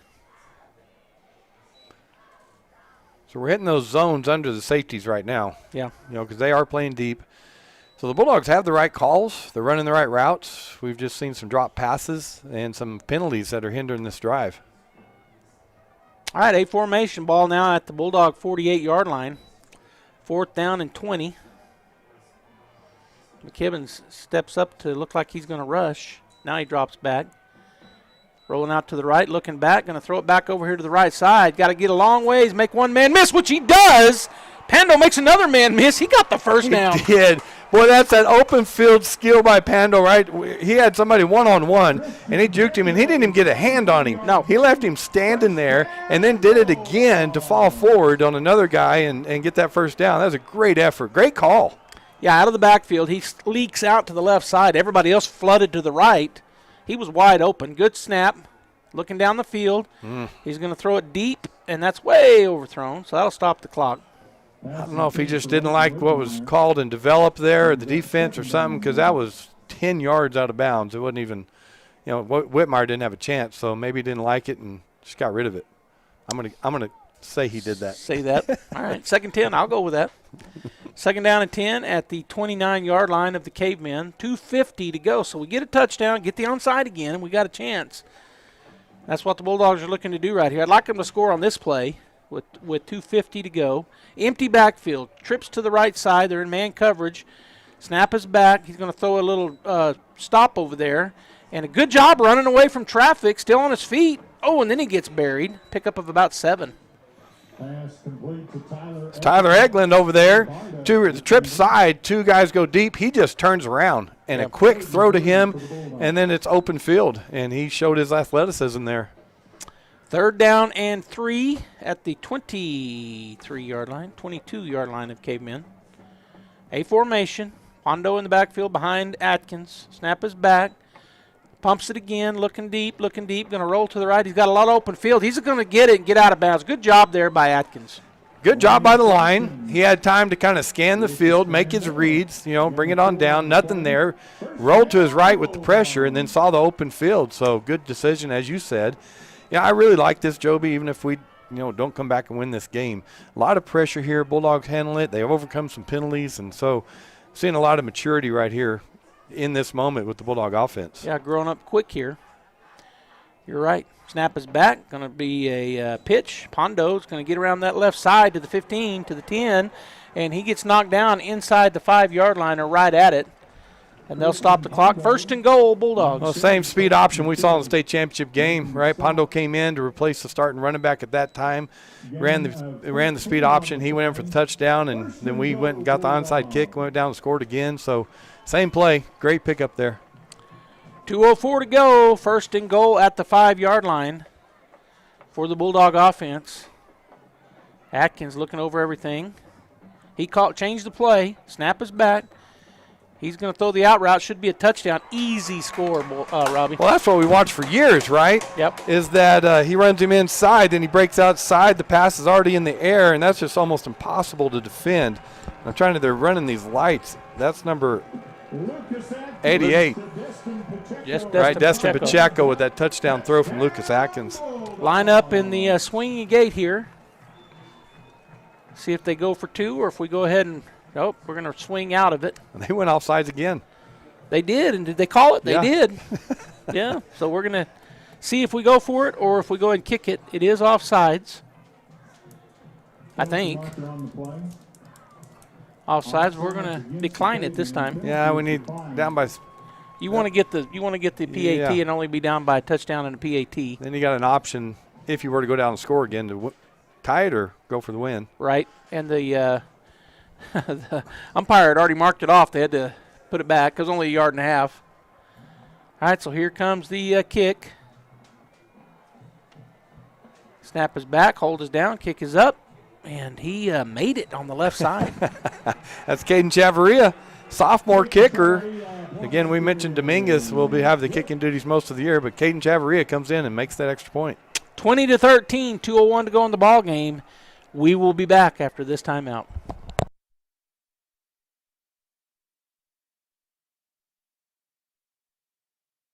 At Artesia Ford Sales, we've been taking care of your family's automotive needs for 60 years. Now you can get Ford service just the way you want it, without leaving your home. With complimentary Ford pickup and delivery, or our Ford mobile service van, we'll come to you, handle your routine maintenance or light repairs right in your driveway, and get you back on the road fast. Artesia Ford Sales, family owned, family trusted for 60 years. ArtesiaFordSales.com. Schedule your mobile service today. The scoring summary brought to you by Robbie Burgess at Artesia Ford Sales. You'll score a winning deal when you go see Robbie. Be sure and ask him about their mobile service program. 5-yard touchdown pass from Atkins to Pacheco. Extra point was good by Caden Chavarria. Cavemen 20, Bulldogs 13, and we're looking for an onside kick here. Hands team on for the Cavemen. They've got everybody up. They got 10 guys up close. And the kick. Right at somebody. The ball was down. Bulldogs got it. Bulldogs have the ball. What? I saw him catch it, Robbie. But they're pointing Carlsbad's way. Yeah, another Bulldog. It hit him in the chest. It bounced off the receiver, Caveman. It hit another Bulldog in the chest. I thought he caught it too, but it was on the ground, and a Caveman and a Bulldog both fell on it. And they're giving it to the Caveman. I guess it okay. I thought he caught it on the ricochet. The guy that was running. Yeah, it went off of him too. Okay. I did too. All right, so 2:01 to go. No time clicked off. It'll be 1st and 10 for the Cavemen. They've just got to try to get a first down, and it'll be over. The Bulldogs, I think, have all 3 timeouts. Yeah, they got 3 timeouts. So get a stop, timeout, get a stop, timeout, get a stop, timeout, and then force the punt. We'll see. 1st and 10 at the Bulldog 49-yard line for the Cavemen. And they're really overloaded over to that right side, which is the short side of the field. Bulldogs adjust a little bit. Snap is back. It'll be the quarterback, Munoz, and he'll pick up, look like he got about 5, maybe 6 yards. There's the timeout we're looking for from the Bulldogs, but boy, they do 2 plays of 5 yards, first down, and that's hard to stop now. All right, we're going to go ahead and take the timeout as well. We'll be right back.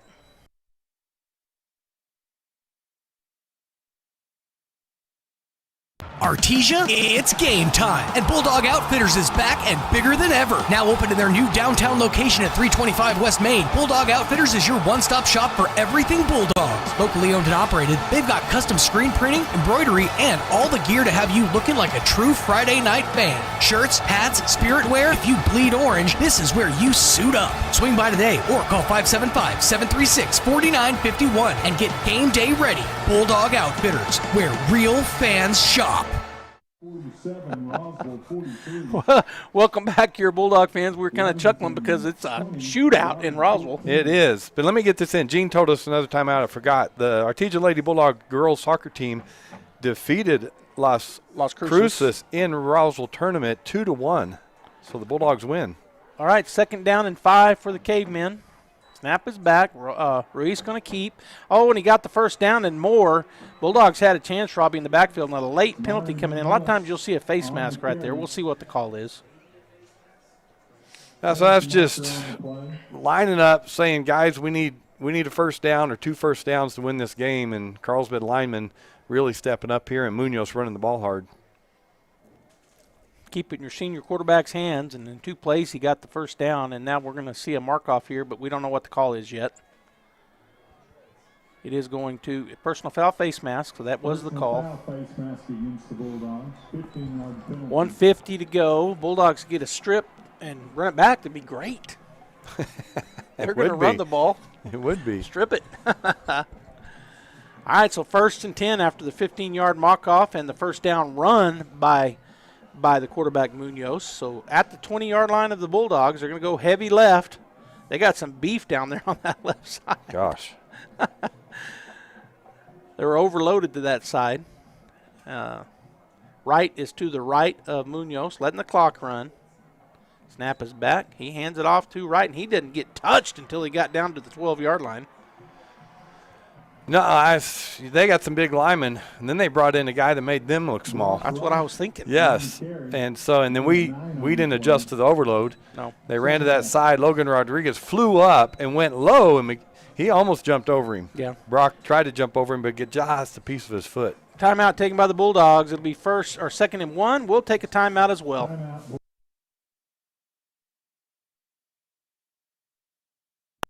Looking for a career that makes a difference? Artesia Police is now hiring. Uncertified officers start at $25.83 an hour. No experience needed. Certified officers earn $28.82 to $38.82. Corporals make $31.57 to $42.52. Great benefits, advanced training, every other weekend 3-day breaks, on-site gym, and a $7,000 yearly retention incentive. Join a department and city that truly support their officers. Apply today at artesianm.gov. Artesia Police is an equal opportunity employer. All right, welcome back here. It's 2nd down and 1 for the Cavemen at the Bulldog 11-yard line. 1:12 to go. Bulldogs called that timeout after Wright made a 9-yard pickup. They're going heavy load on the left side, which is the short side of the field.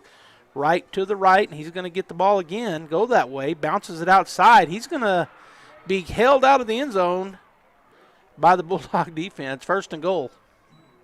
Boy, I thought he might get in for the touchdown, but Logan Rodriguez came up and put a good hit on him, knocked him out of bounds. He's given up probably about 60 pounds there, but he's all heart and muscle coming up there putting a good hit on him. Yeah, I thought it was going to be a touchdown, I'll be honest with you, but he did knock him out of bounds. So it'll be 1st and goal with 1:07 to go here in the ball game. 20-13, Artesia down by 7. So they're overloaded on that left side, and they're pulling the right guard. And we haven't bounced, right? To me, when you do that, the guard becomes the center. Yeah. Right, the guard of the overloaded side becomes the center, and we're not really shifting right now. No shift. And that's something that other teams may pick up on. Mm-hmm. All right, they're going to go heavy to the right this time. Well, they're going victory formation, so they're not going to push it in. They're going to drop back, take a knee. Well, he's going to get sacked. I thought he would take a knee, but. Well, he took that knee late. Yeah. We're flying in there hard. And right before our defender got there, he kind of went to the ground. Our defender grabbed him. He didn't hit him, but he grabbed him. So, all right, so that, they can just run the clock out now, Robbie, as they're going to get the win. All they got to do is take a knee. I mean, him standing that long, we could have stripped it, but yeah, I bet he takes it quick this time. 40 seconds to go. There's 28 seconds on the play clock. Barring a strip, fumble, or something right here, the Bulldogs are going to fall in Game 1 of the 2026 season. The score is 20-13 right now as they'll come back out in victory formation. Carlsbad faithful on their feet, cheering on their Cavemen. Snap is back. This time he does take the knee earlier. And that'll be it. Down to 16 seconds. The Artesia Bulldogs and the Carlsbad Cavemen in front of a look-to-be sold-out plus crowd. Carlsbad with the win here at Bulldog Bowl, 20-13. Yeah, good win by Carlsbad. They came out, they executed exactly what they needed to execute. They controlled the clock, they controlled the run game, they controlled the line of scrimmage. And, boy, when you do that, you're going to win a lot of ball games. Yeah, they're big. They've got that great running back. Their quarterback is seasoned. Congratulations to Carlsbad. Bulldogs will strap them on. They'll be back ready to go next week. But we're going to take a break. We'll come back and talk about this ball game. Just like the Bulldogs, Guy Chevrolet Company is rooted in tradition. We understand that hard work and dedication to your craft provide the best outcomes. We take great pride in providing a buying experience that is both professional and personalized. For generations, we believed in doing business the right way, with honesty, integrity, and a commitment to our community. When it's time for your next new Chevrolet or GMC truck or SUV, trust the team that's been part of the Bulldog community for generations. That's Guy Chevrolet Company on the corner of 1st and Main in Artesia, where we've been serving your automotive needs since 1925. National Furniture Liquidators $1 million inventory reduction event. Excessive heat and a stagnant economy have filled our warehouses to the brim. Drastic reductions in place to relieve the overcrowding. Store-wide savings like a 4-piece queen bedroom set just $488, a reclining sofa or love seat just $498 each piece, a king-size mattress with adjustable base just $899, plus great financing options regardless of your credit. National Furniture Liquidators. Now more than ever, nobody beats short. Game day starts at Fenn's Country Market in Artesia. Whether you're grilling for the big game, packing the cooler, or feeding the whole team after practice, We've got the fresh meats, snacks, drinks, and everything else you need. Loyal programs and great prices. Stop by Fenn's Country Market, your hometown grocery store that keeps you fueled for every season. Proud supporter of Bulldog Sports. Hi, my name's Chance with Trustmark Roofing and Windows, and here's what you should expect during your window inspection. Upon my arrival, you'll receive a 15-minute courtesy call letting you know I'm on the way.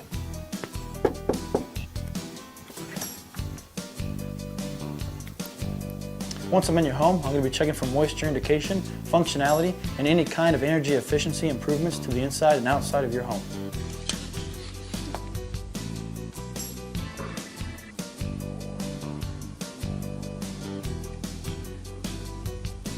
After my inspection, I'll give you my professional opinion, and then you can decide whether you want a no-obligation quote. Myself or the office will contact you to set up a date when I can show you my products and options to best suit your needs.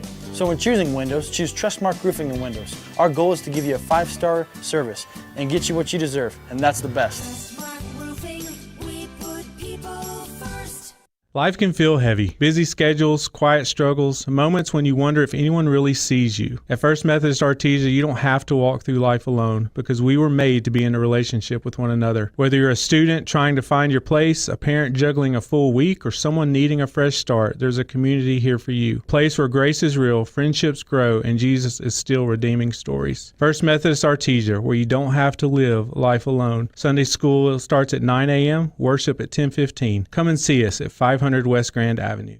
It is much easier to prevent business fraud than to clean up the damage after fraudulent activities. First American Bank is committed to introducing the newest technology and treasury management solutions. With First American Bank as your business partner, we can help you with our recommended fraud prevention products and best practices to proactively keep your business finances more secure. Talk to a banker today to find out more. First American Bank, your local first community bank since 1903. Member FDIC. People are often surprised by what they find here. More expertise than people expect. Advanced technology. Board-certified physicians. Care you might expect to travel hours for. Right here. We've never believed where you live should determine the care you receive. Close to family, close to home. We're here. Artesia General Hospital. Every game is a team effort, but when you drink and drive, you're going solo, and the stakes are life or death. Don't fumble your future. The Eddy County DWI program is in your corner with education, enforcement, and prevention that keeps our roads safe and our communities winning. Join the team against impaired driving. Play smart.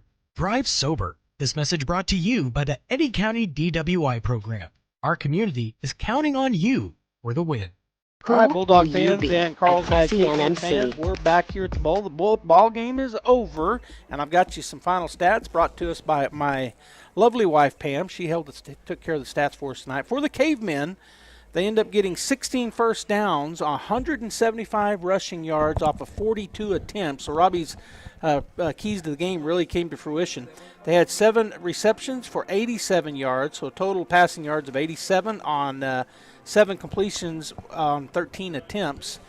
They had 1 passing touchdown. They lost a fumble. That was on the kickoff on that. So, yeah, I mean, it was a turnover. Penalties, they had 8 for 67 yards. Third down conversions, 3 for 11. Fourth down conversions, 1 for 3. They had 19 tackles. Well, I'll skip tackles because that's hard to get on this stuff.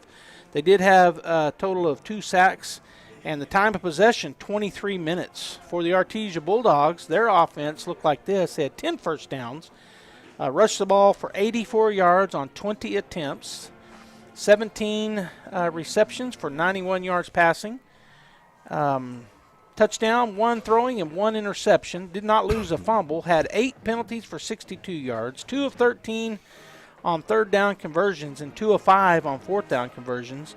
0 for 1 on field goals made, and they had the ball for 20 minutes and 19 seconds, Robbie. So it wasn't as overmatched as I thought that way, but Carlsbad did a really good job with the rushing attack.